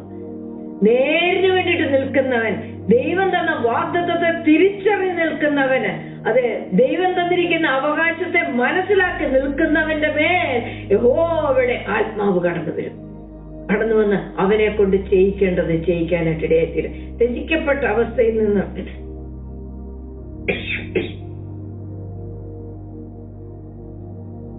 ബഹുമാനിക്കപ്പെട്ടവനായിട്ട് ഇഫ്താഹ് ഇവിടെ മാറ്റപ്പെടും. ഒട്ടും ഭയക്കാതെ, പ്രതികാരത്തിനൊന്നും നിൽക്കാതെ, സഹോദരന്മാരോട് പ്രതികാരത്തിന് നിൽക്കാതെ തന്റെ മുമ്പിൽ വന്ന ചാലഞ്ച്, ആ വെല്ലുവിളി സ്വീകരിച്ച് വിശ്വാസത്തോടെ ചുവടുകൾ മുൻപോട്ട് വെക്കുന്ന ഒരു നല്ല സ്ട്രാറ്റജിക് പ്ലാനുമായിട്ട് മുൻപോട്ട് പോകുന്ന ഇബ്താഹ് എബ്രാലയത്തിന് സ്നാനം പിടിച്ചില്ലെങ്കിൽ പിന്നെ വേറെ എവിടെയാ പിടിക്കുക? അബ്രഹാമിനെ പോലെ, ഇസ്ഹാക്കിനെ പോലെ, ദാവീദിനെ പോലെ അവരിൽ നിന്ന് ഒട്ടും മാറ്റു പറയാത്തൊരു ഇബ്താഹിനെ നമുക്കിവിടെ കാണാൻ സാധിക്കുന്നു. ദൈവം ഇബ്താഹിന് തുണ നിന്നു. മനുഷ്യൻ യോഗ്യതയൊന്നും കൽപ്പിച്ചിട്ടില്ലെങ്കിലും ആ വ്യക്തികൾക്ക് വേണ്ടിയിട്ട് മഹത്തായ കാര്യം ചെയ്യാന് ദൈവത്തിന്റെ കൃപ അവരെ തേടിയെത്തും. അവര് തേടി പോകണ്ട, കൃപ തേടി തേടി തേടി എങ്ങും പോകണ്ട. ആ ഫെലോഷിപ്പ് കിട്ടുമോ, ഇവിടെ കിട്ടുമോ, ഈ ദേവദാസന് കിട്ടുമോ, ഈ പ്രവാചകന് കിട്ടുമോ, ഒന്നും വേണ്ട. ദൈവത്തിന്റെ കൽപ്പനയിൽ നിന്നാൽ മതി. നേരോടെ നടക്കുന്നവർക്കാണ് ഒരു നന്മയും മുടക്കത്തില്ല. കൃപ നമ്മളെ തേടി വരും. നന്മയും കരുതയും ദീർഘായുസ്സൊക്കെ അവനെ പിന്തുടരും. യഹോവയെ നമ്മുടെ ഇടയനാക്കി കഴിഞ്ഞാൽ ഇബ്താഹിനെ തേടിയെത്തിയ ദൈവകൃപ നമുക്കിവിടെ കാണാൻ സാധിക്കുന്നു. ഒരു മനുഷ്യന് ഈ വിശ്വസിക്കാനൊരു കൃപ നമുക്കകത്തുണ്ടെങ്കിൽ, ഈ ജീവനുള്ള ദൈവത്തിൽ വിശ്വസിക്കാനുള്ള കൃപയുണ്ടെങ്കിൽ, നമ്മൾ എവിടെയായിരുന്നാലും എല്ലാ വഴികളും അടഞ്ഞാലും നമുക്ക് വേണ്ടിയിട്ട് വഴികൾ വെട്ടി തുറന്ന് നമ്മളെ അവിടെ നിന്ന് പുറത്തു കൊണ്ടുവന്ന് മാനിക്കുന്ന ദൈവത്തെയാണ് നമ്മളിവിടെ കാണുന്നത്. ആ കൃപ വ്യാപരിച്ചാൽ അത് ആ വ്യക്തിയെ ബോൾഡാക്കും, ധൈര്യശാലിയാക്കും. മനുഷ്യരെ അത് ദൈവത്തോടുള്ള നേർച്ചകൾ മാത്രമല്ല, അതിനുശേഷം പിന്നെ നമുക്ക് കാണാൻ സാധിക്കുന്ന ഇബ്താഹ് എന്ത് പറഞ്ഞു? ദൈവത്തിനൊരു നേർച്ച നേർത്തു. അതിന് തൊട്ട് താഴെ വായിക്കുന്നത്, നീ അമ്മോന്യരെ എന്റെ കയ്യിൽ ഏൽപ്പിക്കുമെങ്കിൽ ഞാൻ അമ്മോന്യരെ ജയിച്ച് സമാധാനത്തോടെ വരുമ്പോൾ എന്റെ വീട്ടുവാതിൽക്കൽ നിന്ന് എന്നെ എതിരേറ്റ് വരുന്നത് യഹോവയ്ക്കുള്ളതാകുന്നു, അത് ഞാൻ ഹോമയാഗമായി അർപ്പിക്കും. ഇതൊക്കെ ഒരു വലിയ ക്വസ്റ്റ്യൻ മാർക്ക് നമ്മുടെ ഹൃദയത്തിലുള്ളൊരു വേദഭാഗമാണ്.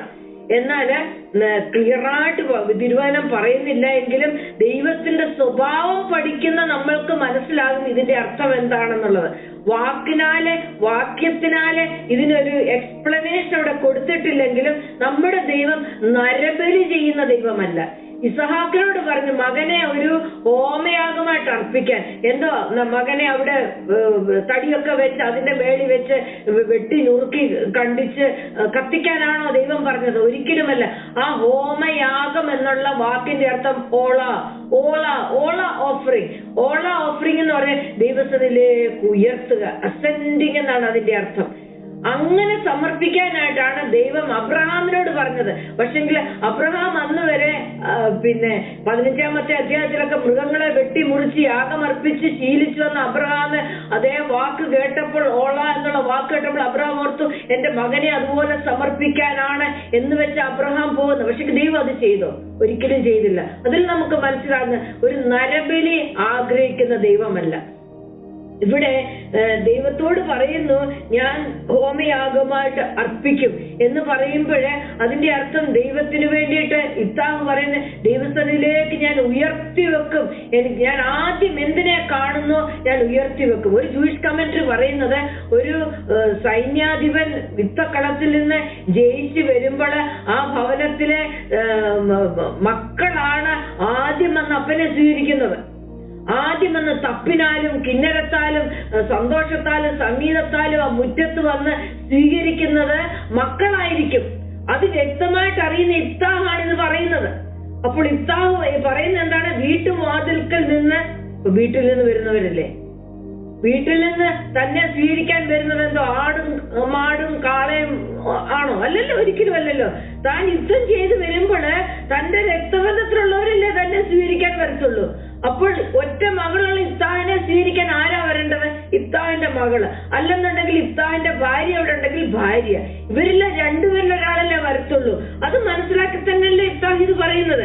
വീട്ടുവാതിൽക്കൽ നിന്ന് എന്നെ എതിരേറ്റ് വരുന്നത് യഹോവയ്ക്കുള്ളതായിരിക്കും. അപ്പോൾ അത് ഞാൻ ഹോമയാഗമായിട്ട് അർപ്പിക്കും എന്നവിടെ പറയുന്നത്. അങ്ങനെ ഇബ്താഹ് ഒരു തീരുമാനം എടുക്കും. നോക്കണം, ഇപ്പൊ ദൈവത്തോടുള്ള നേർച്ചകൾ മാത്രമല്ല, പക്ഷെ നേർച്ച നേരാൻ തക്കവണ്ണം ഇബ്താഹിന് അത്രമാത്രം ദൈവസന്നിധിയിൽ ആ വിശ്വസ്തത. കർത്താവേ, എന്താ എന്റെ മുമ്പിൽ വരുന്നത്? എന്റെ മുമ്പിൽ വരുന്ന മകൾ ആരാ? എന്റെ മുമ്പിൽ വരുന്ന ആ ഒരു വ്യക്തി ആരാ? എന്റെ ഭവനത്തിൽ നിന്ന് അവരെ ഞാൻ ദൈവത്തിന് വേണ്ടി സമർപ്പിക്കും എന്നാണ് അവിടെ ഇബ്താഹ് പറയുന്നത്. കരുണ ലഭിച്ചതിന് ശേഷം ആ വാക്ക് അത് ഫുൾഫിൽ ചെയ്യാനായിട്ടുള്ള ബലവും ഇബ്താഹ് നേടി. ഇവിടെ ദൈവത്തിന് വേണ്ടി തന്റെ മകളെ സമർപ്പിച്ചു കഴിഞ്ഞപ്പോൾ അവിടെ ഉണ്ടായ ഒരു വേദന എന്താണെന്ന് ചോദിച്ചാൽ, ദൈവത്തിന് വേണ്ടി സമർപ്പിക്കുക എന്ന് പറയുമ്പോൾ ആ നാളുകൾ ദൈവാലയത്തിൽ സമർപ്പിക്കുക, ദൈവാലയത്തിൽ ദൈവത്തിന് വേണ്ടിയിട്ട് എല്ലാ നാളും ജീവിക്കേണ്ടതിന് സമർപ്പിക്കുക ചെയ്യുന്നത്. അപ്പോൾ ഈ മകളെ സംബന്ധിച്ച് അവൾ കന്യകയായിട്ട് അവൾ തുടരണം, ആ ദൈവത്തിന് വേണ്ടി സമർപ്പിച്ചാൽ. അപ്പോൾ അങ്ങനെ ഇഫ്താഹിന്റെ ജനറേഷൻ ലീനിയോളജി അവിടെ അങ്ങ് നിന്നു പോവുകയാണ് ചെയ്യുന്നത്.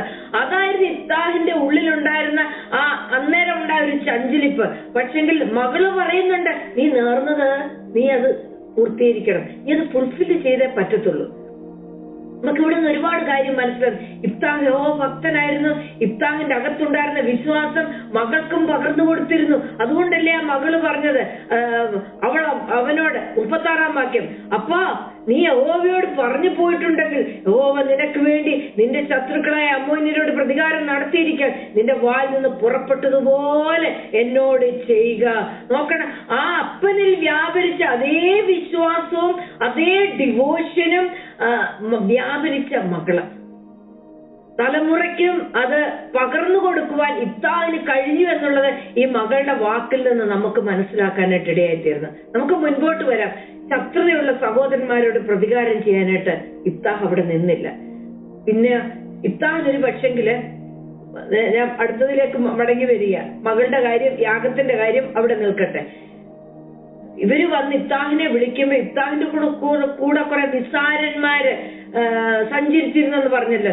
ഇഫ്താഹിന് ഒരു പക്ഷേ ഇവരെല്ലാം കൂടെ കൂട്ടി വെച്ച്, ഇതാ വരുന്നുണ്ട്, എനിക്ക് വേണ്ടിയിട്ട് പണ്ട് എന്നെ വീട്ടിൽ നിന്ന് പുറത്താക്കി അടിച്ചിറക്കി വരും, എന്നെ അതുവിധമൊക്കെ പറഞ്ഞു വരും, പിന്നെ വേശ്യയുടെ മകനാണെന്ന് പറഞ്ഞതും അവകാശമില്ലെന്ന് പറഞ്ഞവരും വരുന്നുണ്ട്, വാ നമുക്ക്. ഇവരുടെ സ്റ്റാൻഡേർഡ് അനുസരിച്ചാണെങ്കിൽ ശരിക്കും ഒരു റൗഡിത്തരങ്ങൾ തന്നെ ഇവർക്ക് കാണിക്കാമായിരുന്നു.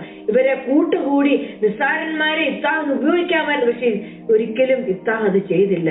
തിന്മയ്ക്ക് പകരം തിന്മ ചെയ്യാൻ ഇഫ്താഹ് തയ്യാറായില്ല. ഗിലെയാദിലെ മൂപ്പന്മാർ ഇഫ്താഹിനോട് യുദ്ധം ചെയ്യാനായിട്ട് ആവശ്യപ്പെട്ടപ്പോൾ ദൈവത്തിന്റെ ആലോചന തേടി ദൈവസന്നിധിയിൽ പ്രാർത്ഥിച്ച് ദൈവത്തോട് നേർച്ച നേർന്ന് he was very serious about it. തന്റെ സ്വന്തം കാര്യം പോലെയാ അതേ ബോർഡനോടുകൂടി ഇഫ്താഹി കാര്യങ്ങളൊക്കെ ചെയ്യുന്നത്. ഇത് ഇഫ്താഹിന്റെ സ്വന്തം പിന്നെ തനിക്കൊരു നേതാവായിട്ട് തീരാമെന്നുള്ള ഒരു കാഴ്ചപ്പാട് മാത്രമല്ല, ആ ജനത്തെ മുഴുവൻ രക്ഷിക്കണമെന്നുള്ള ബോർഡനോടുകൂടി തന്നെ ഇഫ്താഹ് ഇത് ചെയ്യുന്നത്. തന്റെ വീട്ടിലുള്ളതിനെ തനിക്ക് സ്വന്തമായി എന്തും ഹോമയാഗമായിട്ട് ദൈവത്തിന് കൊടുക്കാൻ ഇഫ്താഹ് അതുകൊണ്ട് തയ്യാറായി. സ്വന്തമായതിനെ യാഗമായിട്ട് കൊടുത്ത് സഹോദരന്മാർക്ക് വേണ്ടിയിട്ട് യുദ്ധത്തിനിറങ്ങുന്ന ഒരു ഇഫ്താഹിനെ നമുക്കിവിടെ കാണാൻ സാധിക്കുന്നത്. ഇഫ്താഹിന്റെ മകൾക്ക് ഒരു പക്ഷെങ്കില് ഈർഷ്യപ്പെടായിരുന്നു, മറുതലിക്കാമായിരുന്നു, എന്റെ ജീവിതം വെച്ചിട്ട് വേണോ നിനക്ക് കളിക്കാനായിട്ട്, എന്തൊക്കെ ഒരു പക്ഷെങ്കിൽ ഇന്നത്തെ തലമുറ അതൊക്കെ ചോദിക്കുമില്ലേ. അപ്പനോ അമ്മയ്ക്കോ നമ്മൾ ഇന്ന് ദൈവസന്നിധിയിൽ കാണിക്കുന്ന ഡിവോഷനോ ഒരു പക്ഷെങ്കിൽ അത്രത്തോളം മക്കളിൽ ഇല്ലെങ്കിൽ അവർക്കതൊക്കെ തിരിഞ്ഞു ചോദിക്കാനുള്ള they can justify, അവർക്കതൊക്കെ ചോദിക്കാം. പക്ഷെ ഇവിടെ അങ്ങനെ ഒരു മകൾ അങ്ങനൊന്നും ചോദിക്കുന്നില്ല. അപ്പൊ പിതാവിനോട് മറുതലിക്കോ ഈർഷ്യപ്പെടുകയോ ദേഷ്യപ്പെടുകയോ ഒരു ഇസ്ഹാക്ക് ചെയ്തില്ല അബ്രഹാമിനോട് എന്നതുപോലെ ഇഫ്താഹിന്റെ മകളും ചെയ്തില്ല. നോക്കണപ്പോൾ ആ ലെവലിൽ നിന്ന് ഒട്ടും താഴെയല്ല ഇഫ്താഹും മകളും നിൽക്കുന്നത്. അങ്ങനെ പിതാവിനോടൊരു വെറുപ്പ് കാണിക്കുകയോ തന്റെ ജീവിതം കൊണ്ട് തീർന്നു പോയോ എന്നൊന്നും ഓർത്ത് മാർത്തടിച്ച് നിലവിളിക്കൊന്നും അല്ല ചെയ്തത്. അവളുടെ പിതാവിനെ പോലെ തന്നെ അവളും തിന്മയ്ക്ക് പകരം തിന്മ ചെയ്യാതെ ദൈവത്തിന്റെ ഇഷ്ടത്തിന് വഴങ്ങുന്ന ഒരു മകളെ നമുക്കിവിടെ കാണാനായിട്ട് സാധിക്കുന്നു. അങ്ങനെ അവളുടെ പിന്നീടുള്ള ജീവിതം മുഴുവൻ അവളൊരു കന്യകയായിട്ട് ജീവിക്കുന്നു. ഇഫ്താഹ് ഒരു പക്ഷെങ്കിൽ ഹീബ്രു കമന്ററീസ് പറയുന്ന ഇഫ്താഹ് വീണ്ടും അവളെ കാണുന്നേ ഇല്ല. അങ്ങനെ ഇഫ്താഹ് ഏകനായിട്ട് ഭവനത്തില് മക്കളില്ലാത്തവനായിട്ട് ജീവിക്കുന്ന ഒരവസ്ഥയെ വരുന്നു. നോക്കണം, സ്വന്തം സഹോദരന്മാരെ ശത്രുക്കളുടെ നടുവിൽ നിന്ന് ജയിപ്പിക്കാനായിട്ട് വീണ്ടെടുക്കാനായിട്ട് തന്റെ സ്വന്തത്തിനെ ഏൽപ്പിച്ചു കൊടുത്ത ആ സാക്രിഫൈസ്, ആ ഫെയ്ത്ത് ഇവിടെ വളരെ പ്രശംസിക്കത്തക്കതാണ്. അത് നമുക്ക് മറന്നു കളയാനായിട്ട് കഴിയത്തില്ല. ഇഫ്താഹിന് ആൺമക്കളൊന്നും ഉള്ളതായിട്ട് തിരുവചനം നമ്മളെ പഠിപ്പിക്കുന്നില്ല. അങ്ങനെ ഒരു ഏകനായിട്ട് ഏകാന്തതയിലേക്ക് കടന്നു പോകുന്ന ഇഫ്താഹിനെ നമുക്കവിടെ കാണാനായിട്ട് സാധിക്കുന്നുണ്ട്. എന്തായിരുന്നു ഇഫ്താഹിന്റെ വിശ്വാസം? നേതൃത്വം സ്വീകരിച്ചപ്പോൾ ഇഫ്താഹ് ഇസ്രായേലിന്റെ ദൈവത്തെ ആരാധിച്ചു, വിശ്വാസത്തോടെ പ്രാർത്ഥിച്ചു. അമ്മോന്യ രാജാവുമായിട്ടുള്ള ചർച്ചയിൽ അവിടെയും ദൈവത്തിൽ ആശ്രയിച്ച് പിന്നെ നേർച്ച നേർന്നാല് അത് പാലിക്കണമെന്നുള്ള ആ ദൃഢനിശ്ചയം ഇബ്താഹും മകളും തിരിച്ചറിഞ്ഞു. രണ്ടുപേരും അവര് മടികൂടാതെ ആ മകള് തന്റെ വിധിക്ക് കീഴടങ്ങി. വിശ്വാസമില്ലാത്ത അപ്പന് വിശ്വാസം ഇല്ലായിരുന്നെങ്കിൽ ഒരു ഇപ്രകാരം വിശ്വാസമുള്ള ഒരു മകളെ എങ്ങനെ വളർത്തിയെടുക്കാൻ സാധിക്കും? ഒരിക്കലുമില്ല. അപ്പനിൽ കണ്ട വിശ്വാസം അതേ വളർന്നു വന്ന മകളിലും ഉണ്ടായിരുന്നു എന്ന് കാണാൻ സാധിക്കുന്നുണ്ട്. 15-ാം സങ്കീർത്തനത്തിൽ ഇങ്ങനെയാ വായിക്കുന്നത്: സത്യം ചെയ്തിട്ട് ഖേദം വന്നാലും മാറാത്തവൻ. സത്യം ചെയ്തിട്ട് ഖേദം വന്നിട്ടും മാറാത്തവൻ. Keep their promise even when it hurts. ദൈവത്തിന് വേണ്ടിയിട്ട് നിൽക്കണമെന്നുണ്ടെങ്കിൽ ചില ഹേർട്ട്ഫുൾ ആവണം നമ്മള്. എന്റെ ഇംഗ്ലീഷ് സുന്ദരം.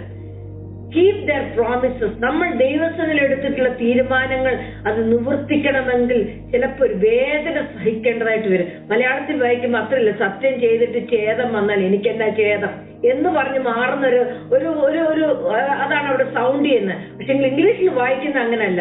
ദൈവം ഓണർ ചെയ്യുന്ന ആൾക്കാരാരെ keep their promise even when it hurts. They do not change their mind.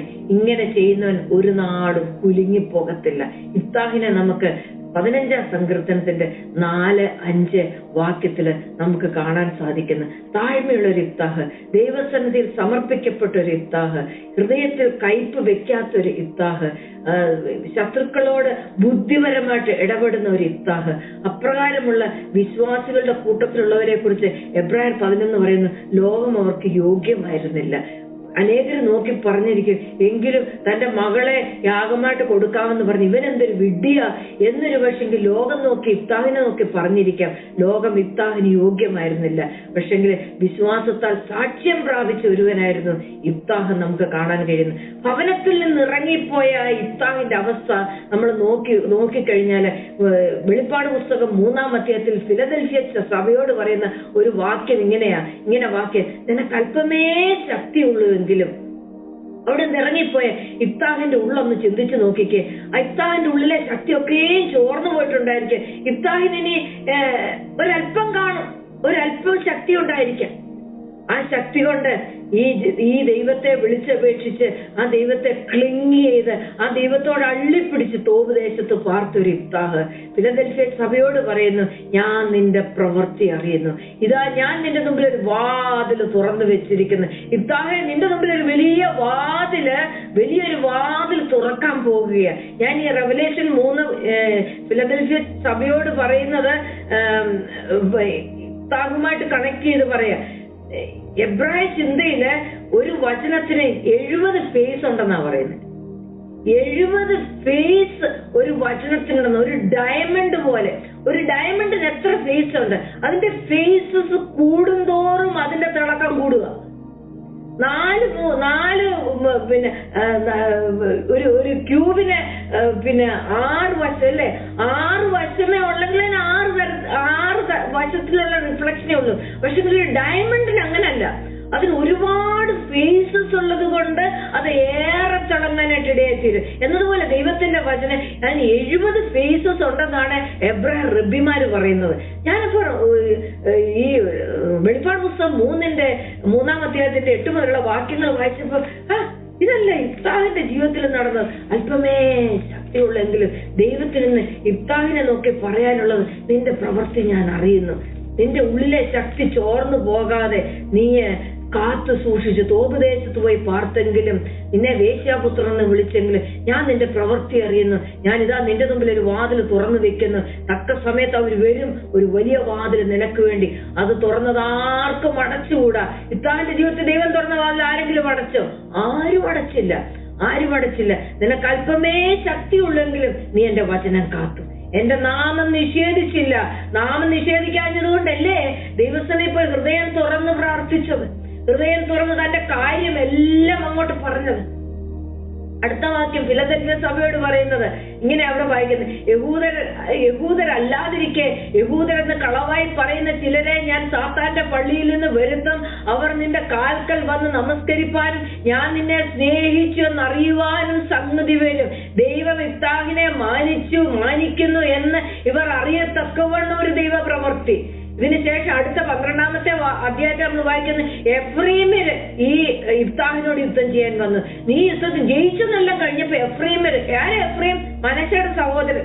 എഫ്രൈമിന് ഒന്ന് നീ ഞങ്ങളോട് എന്താ പറയാഞ്ഞത്? ഞങ്ങൾക്കും കൂടെ ആ വിക്ടറി ഒന്ന് പങ്കുവെക്കായിരുന്നല്ലോ, ഞങ്ങൾക്കും കൂടെ അതിന്റെ കുറച്ച് എന്തോ ആ പേര് ഞങ്ങൾക്ക് കൂടി എടുക്കാമായിരുന്നല്ലോ. പക്ഷെങ്കില് ഞങ്ങൾക്കൂടെ കുറച്ച് ഗ്ലോറി കിട്ടിയേനേമല്ലോ, ഞങ്ങളോട് എന്താ പറയാഞ്ഞത്? പക്ഷെ ഇത്താവ് പറഞ്ഞിട്ട് നിങ്ങളോട് ഞാൻ പറഞ്ഞല്ലോ.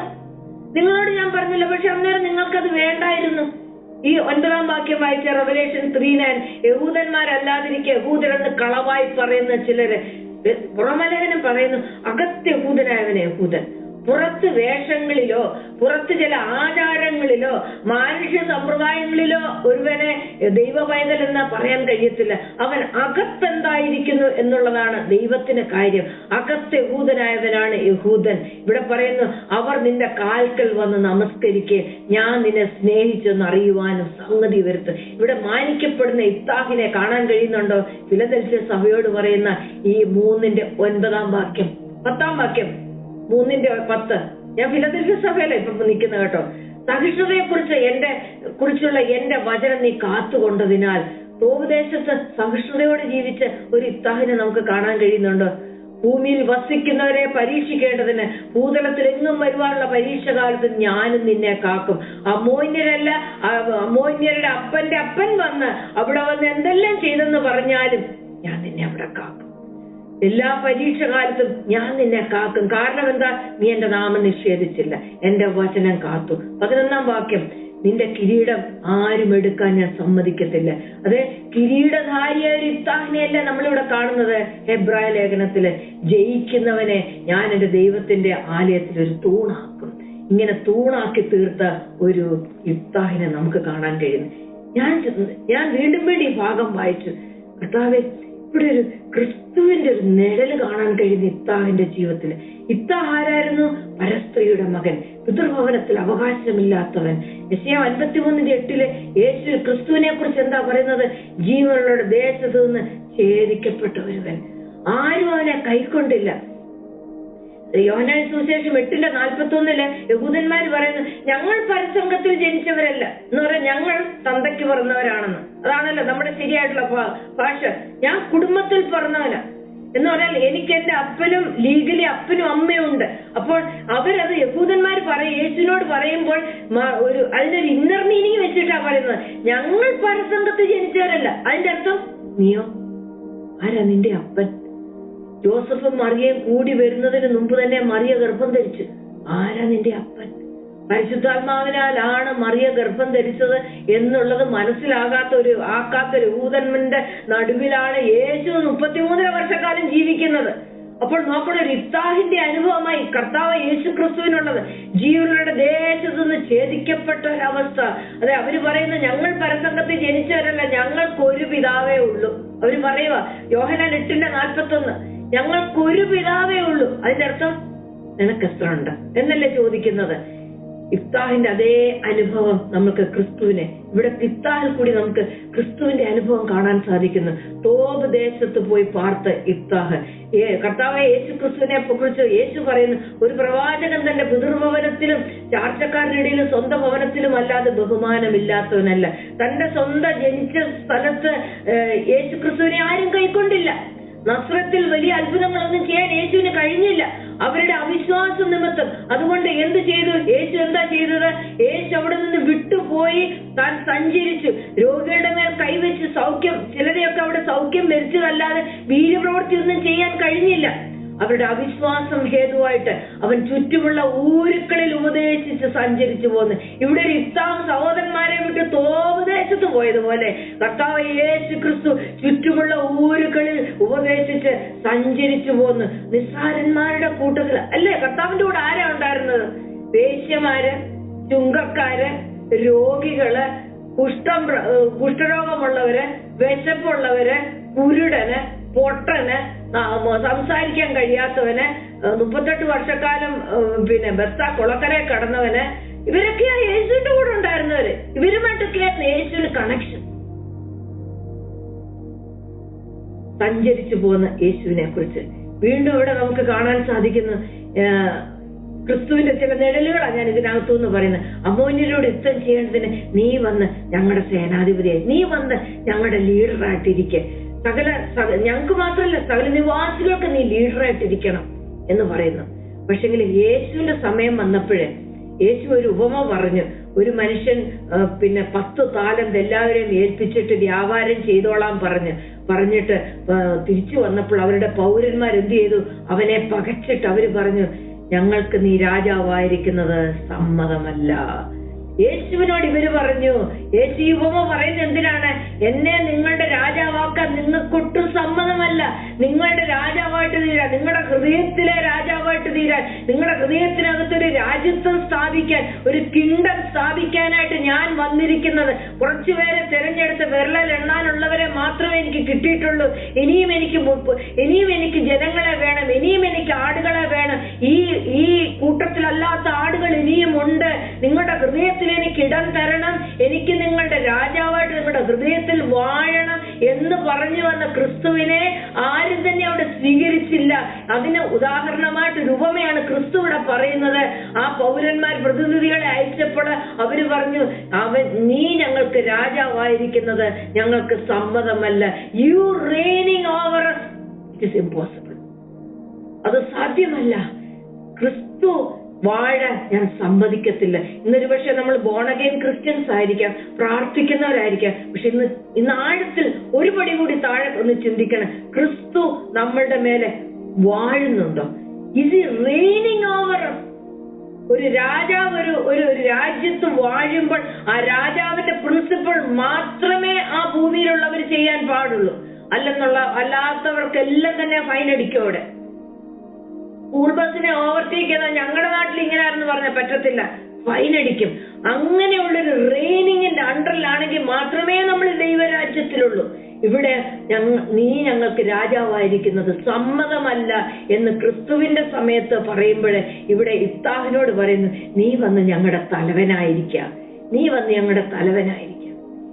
അതിനുശേഷം നമ്മൾ വായിച്ച് ഇഫ്താഹ് പോയി ദൈവസന്നിധി കാര്യമെല്ലാം പ്രസ്താവിച്ചു. കർത്താവ് യേശു ക്രിസ്തുവിന്റെ ജീവിതത്തിലേക്ക് കടന്നു വന്നേ. അതെ, ഗെത്സമന തോട്ടത്തില് കർത്താവ് യേശു ക്രിസ്തു അവിടെ ദൈവസന്നിധിയിൽ പിതാവെ കഴിയുമെങ്കിൽ ഈ പാനപാത്രം നീക്കണമേ, തന്റെ ഹൃദയത്തിലെ കാര്യമെല്ലാം അവിടെ ഒഴുക്കുകയാണ് ചെയ്യുന്നത്. ആ ഹൃദയത്തിലെ വ്യതയെല്ലാം ഒഴുക്കി തന്റെ കൂടെ നടന്നവരെല്ലാം വിട്ടുപോയി. പ്രാർത്ഥിക്കണമെന്ന് പറഞ്ഞവര് അവിടെ ഇരുന്നതാണ് ഉറക്കം തൂങ്ങിയിരിക്കുന്നു. അവർ പ്രാർത്ഥിക്കുന്നില്ല. കൂടെ കൊണ്ടു നടന്ന് ഇത്രയും നാൾ ശുശ്രൂഷിച്ചവൻ അവൻ എന്നെ ഒറ്റുകൊടുക്കാനായിട്ട് അവിടെ എന്നെ കാത്തു നിൽക്കുന്നുണ്ട്. കൂടെ നടന്ന് പത്രോസെ ഞാൻ നിന്നെ ഞാൻ തിരഞ്ഞെടുത്തിരിക്കുന്നു. ക്രിസ്തുവിന്റെ വെളിപ്പാട് പ്രാപിച്ച് പത്രോസ് ഈ പ്രാറമേൽ ഞാൻ സഭയെ പണിയുമെന്ന് പറഞ്ഞ പത്രോസ് അവിടെ കാത്തു നിൽക്കുന്നു എന്നെ തള്ളിപ്പറയാനായിട്ട് എന്നൊക്കെയുള്ള കാര്യം അതെല്ലാം ആയിരിക്കണമല്ലോ. ഗെത്സമന തോട്ടത്തില് ആ ഒരൊറ്റ വാക്കിൽ കർത്താവായ യേശു ക്രിസ്തു പിതാവിന്റെ സന്നിധിയിൽ പകരുക. കാര്യമെല്ലാം പ്രസ്താവിച്ചു. ഇഫ്താഹ് കാര്യമെല്ലാം പ്രസ്താവിച്ചു. അതേ യുദ്ധത്തിന് പോകുന്നതിന് മുമ്പ് തന്റെ കാര്യമെല്ലാം പ്രസ്താവിച്ചു. ക്രൂശിലേക്ക് കടന്നു പോകുന്നതിന് മുമ്പ് കർത്താവ് യേശു ക്രിസ്തു തന്റെ ഹൃദയത്തിലുള്ള കാര്യമെല്ലാം പിതാവിന്റെ മുമ്പിൽ ഒഴുക്കുന്നതാണ് ഗെത്സമന തോട്ടത്തിൽ നമുക്ക് കാണാൻ സാധിക്കുന്നത്.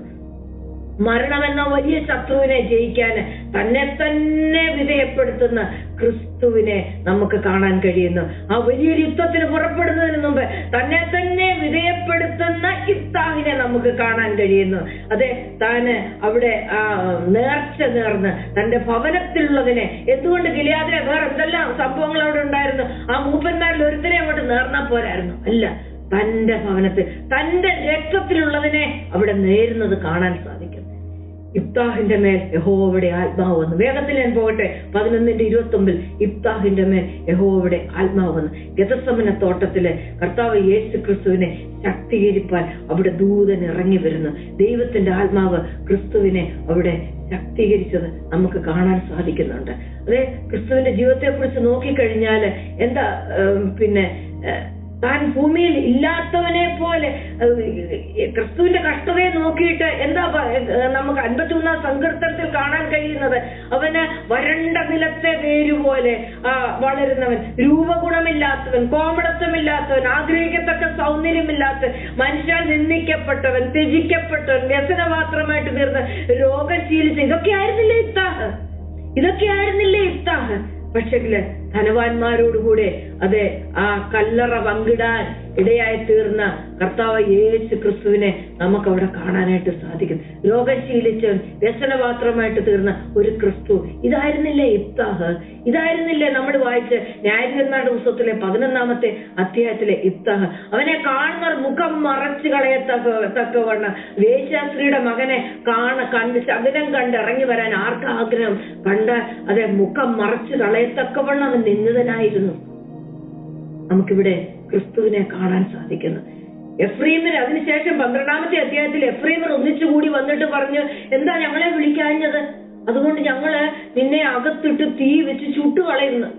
സ്വന്തം സഹോദരന്മാര് പറയാ, തീ വെച്ച് ചുട്ടുകളയും, ഞങ്ങളെ വിളിക്കാഞ്ഞത് കൊണ്ട്, ഞങ്ങൾക്ക് കൂടെ ആ മാന്യത പങ്കിടാൻ, ആ ഗ്ലോറി പങ്കിടാൻ, ഞങ്ങൾക്കും കൂടി പേരെടുക്കാൻ ഒരു അവസരം നീ തരാഞ്ഞത് കൊണ്ട് നിന്നെ ചുട്ടുകളയും. അപ്പോൾ കൊല്ലാനുള്ള ഒരു എന്താ പറയുന്നത്, കൊന്നുകളയുമെന്നുള്ള ഒരു വാണിംഗ് അവർക്ക് കൊടുക്കുന്നത് കാണാൻ സാധിക്കുന്നു ഇഫ്താഹിനോട്. കർത്താവ് യേശു ക്രിസ്തു ഇപ്രകാരമുള്ള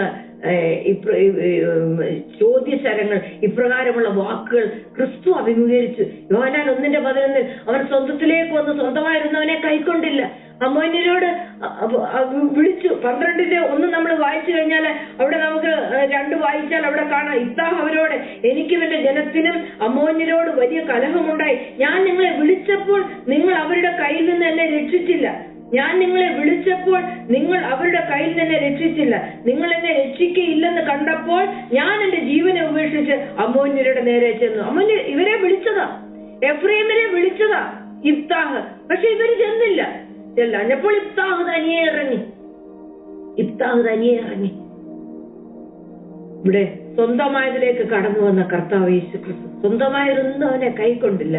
യോഹന്നാൻ 11:53 വായിക്കുന്നു, അന്നു മുതൽ അവർ അവനെ കൊല്ലുവാൻ ആലോചിച്ച്. ഇവിടെ എഫ്രൈമിന് ഇഫ്താഹിനെ കൊന്നുകളയുമെന്ന് അവിടെ വെച്ച് ഭീഷണിപ്പെടുത്തുന്നത് പോലെ യേശുവിനെ കൊന്നുകളയുവാൻ ആലോചിക്കുന്ന തന്റെ സ്വന്തം സഹോദരന്മാരെ, യഹൂദന്മാർ, ഇസ്രായേൽ മക്കളെ നമുക്കവിടെ കാണാൻ സാധിക്കുന്നുണ്ട്. താൻ വിളിച്ചിരുന്നു അവര് പക്ഷെങ്കില് എന്ന് വ്യക്തമായിട്ട് പറയുന്നുണ്ട്. പക്ഷെ അവരൊന്നും പ്രതികരിച്ചില്ല. ഇന്ന് കർത്താവ് ഇസ്രായേൽ മക്കളെ ഒക്കെ അവിടെ വിളിക്കുന്നുണ്ട്. കാണാതെ പോയ ഇസ്രായേലിയുടെ നടുവിലേക്ക് ക്രിസ്തു വന്നത്, അവരെയൊക്കെയും ക്രിസ്തു വിളിക്കുന്നുണ്ട്. പക്ഷെങ്കിൽ അവരാരും പ്രതികരിക്കുന്നില്ല.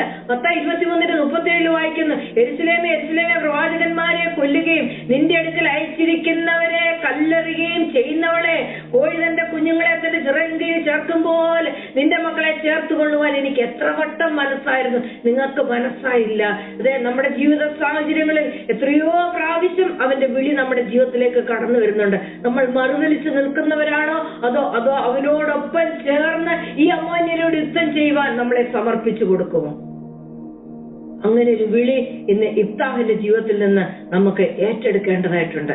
അതിനുശേഷം അതുകൊണ്ട് എന്ത് ചെയ്തു? ഇഫ്താഹ് പറഞ്ഞ ഒരു കാര്യം ചെയ്യാം. അവിടെ വാക്കുതർക്കം വാഗ്ദത്ത ഭൂമിയിലേക്ക് കടക്കാൻ ശ്രമിക്കുന്ന എല്ലാ ആളുകളുടെയും ഇടയിൽ ഒരു പാർട്ടീഷൻ അവിടെ ഇഫ്താഹ് പറഞ്ഞു. എന്താണ് അവിടെ 12:6-5 വായിക്കുന്നത് ഇങ്ങനെ, നീ എഫ്രൈമിന് എന്ന് ചോദിക്കും. അല്ല എന്ന് അവൻ പറഞ്ഞാൽ അവർ അവനോട് ശിബോലത്ത് എന്ന് പറയുക. അതവന് ശരിയായി ഉച്ചരിപ്പാൻ കഴിയായിക കൊണ്ട് അവൻ സിബോലത്ത് എന്ന് പറയും. അപ്പോൾ നീ ശിബോലത്ത് എന്ന് പറയണം. അങ്ങനെ പറയാൻ കഴിയാതെ കണ്ട് കൊത്തയുള്ള നാക്കുകൊണ്ട് പറയുന്നതാണ് അവൻ സിബോലത്ത് എന്ന് പറയും. അപ്പോൾ അവർ അവനെ പിടിച്ച് യോർദാന്റെ കടവുകളിൽ വെച്ച് കൊല്ലും. അങ്ങനെ എഫ്രൈമിൽ 40,000 പേര് വീണു. ശരിയായ എഫ്രൈമിനല്ലെങ്കിൽ ഇത് സംഭവിക്കുന്നു. അവരെ തിരിച്ചറിഞ്ഞത് ഇങ്ങനെയാണ്, ആ വാക്ക് പറയണമെന്നുള്ളത്. ആ വാക്കിന്റെ അർത്ഥം മേഴ്സി ഫ്ലോസ് എന്ന്. മേഴ്സി ഫ്ലോ, സമാധാനം ഒഴുകട്ടെ. സമാധാനം ഒഴുകുന്ന വാക്കുകൾ വായിൽ ഉച്ചരിക്കാൻ കഴിയുന്നവൻ മാത്രമേ കനാൻ നാട്ടിലേക്ക് പ്രവേശിക്കത്തുള്ളൂ. അങ്ങനെ എഫ്രൈമിന്റെ നടുവിൽ നിന്നും അത് വാസ്തവത്തിൽ യഹൂദനല്ലാത്തവരെ ഒക്കെ മാറ്റിക്കളഞ്ഞിട്ട് കനാൻ നാട്ടിലേക്ക് പ്രവേശിപ്പിക്കുന്ന, ശരിയായ യഹൂദനെ പ്രവേശിപ്പിക്കുന്ന ഇഫ്താഹിനെ നമുക്കിവിടെ കാണാൻ സാധിക്കുന്നു. ഇങ്ങനെ ഇഫ്താഹിന്റെ ജീവിതത്തിൽ വളരെ തണുത്ത സ്വീകരണം തന്റെ സഹോദരന്മാരിൽ നിന്നൊക്കെ ലഭിച്ചുവെങ്കില്, അമ്മയുടെ അധാർമികമായിട്ടുള്ള ജീവിതശൈലി നിമിത്തം തന്റെ ജീവിതമൊക്കെ കെട്ടുപോയെങ്കിലും തന്നെ മാനിച്ചുയർത്തി സ്വന്തം വീട്ടിലുള്ളവരുടെ നടുവില് മാനിച്ചുയർത്തി ഇഫ്താഹിനെ നമുക്കിവിടെ കാണാൻ സാധിക്കുന്നു. ഇന്ന് പലരും ക്രിസ്തുവിനെ തള്ളിപ്പറഞ്ഞ് ജീവിക്കുന്ന ഈ ലോകത്തില് അവൻ രാജാവായിട്ട് കടന്നു വരുമ്പോൾ കുത്യവിങ്കിലേക്ക് നോക്കുന്ന ഒരു സമയം വരും. സകല നാവും അവന് യേശു കർത്താവ് നേറ്റു പറയും. സകല മുഴങ്കാലും അവന്റെ സന്നിധിയിൽ മടങ്ങുക തന്നെ ചെയ്യും. അവനിൽ വിശ്വസിക്കുന്ന ഏവനും നിത്യജീവൻ ലഭിക്കും എന്ന് നമുക്ക് കാണാനായിട്ട് സാധിക്കുന്നു. അങ്ങനെ താൻ നിത്യജീവൻ കൊടുക്കുന്നവനൊന്നും ഒരു നാളും അവന്റെ കരത്തിൽ നിന്ന് നശിച്ചു പോകത്തില്ല. അതെ, അവിടെ ദൈവം ഗിലെയാദ് ഇസ്രായേലിന് അവകാശമായിട്ട് കൊടുത്ത ദേശം ആർക്കും വിട്ടുതരത്തില്ലെന്നാണ് ഇവിടെ ഇഫ്താഹ് പറഞ്ഞതില്ലേ. ദൈവം പറഞ്ഞ ദേശം അത് അമോന്യരായിട്ട് ആര് വന്നാലും അവർക്ക് കൊടുക്കില്ല. യേശുക്രിസ്തു എന്താ പറയുന്നത്? ഞാൻ അവർക്ക് നിത്യജീവൻ കൊടുക്കുന്നു, അവ ഒരു നാളും നശിച്ചു പോകത്തില്ല, അവയെ എന്റെ കയ്യിൽ നിന്ന് പിടിച്ച് പറിക്കുകയുമില്ല. നമ്മൾ അവനുള്ളവരാ. നമ്മളെ അവന്റെ കരത്തിൽ നിന്ന് പിടിച്ചു പറിക്കാനായിട്ട് ആർക്കും കഴിയില്ല. ഈ ഇഫ്താഹ് അതെ വിശ്വാസികളുടെ ജീവിത പട്ടികയില്, വിശ്വാസ വീരന്മാരുടെ പട്ടികയില് കടന്നു വരാനായിട്ട് ഇടയായിട്ട് തീർന്നു. 32-ാം വാക്യം, ഇനി എന്തു പറയേണ്ടു? ഗിദെയോൻ, ബാരാക്ക്, ശിംശാൻ, ഇഫ്താഹ്, ദാവീദ് എന്നിവരെയും ശമൂവേൽ മുതലായ പ്രവാചകന്മാരെയും കുറിച്ച് വിവരിപ്പാൻ സമയം പോരാ. ഇഫ്താഹിനെ കുറിച്ച് എനിക്ക് വിവരിപ്പാൻ നിശ്ചയമായിട്ടും എനിക്ക് സമയം പോരാ. ബാരാക്കിനേക്കാളും ദാവീദിനേക്കാളും പിന്നെ ബാക്കി അതിനകത്തുണ്ടായിരുന്ന ശിംശോനേക്കാളും ഗിദെയോനേക്കാളും ഒക്കെ കൂടുതൽ നമുക്ക് സംസാരിക്കാനും പഠിക്കാനുമുണ്ട് ഈ ഇഫ്താഹ്. ഇഫ്താഹിന്റെ ജീവിതത്തിൽ നമ്മൾ ക്രിസ്തുവിനെ കണ്ടു. ഈ വചനത്താല് ദൈവം നിങ്ങളെ ധാരാളമായിട്ട്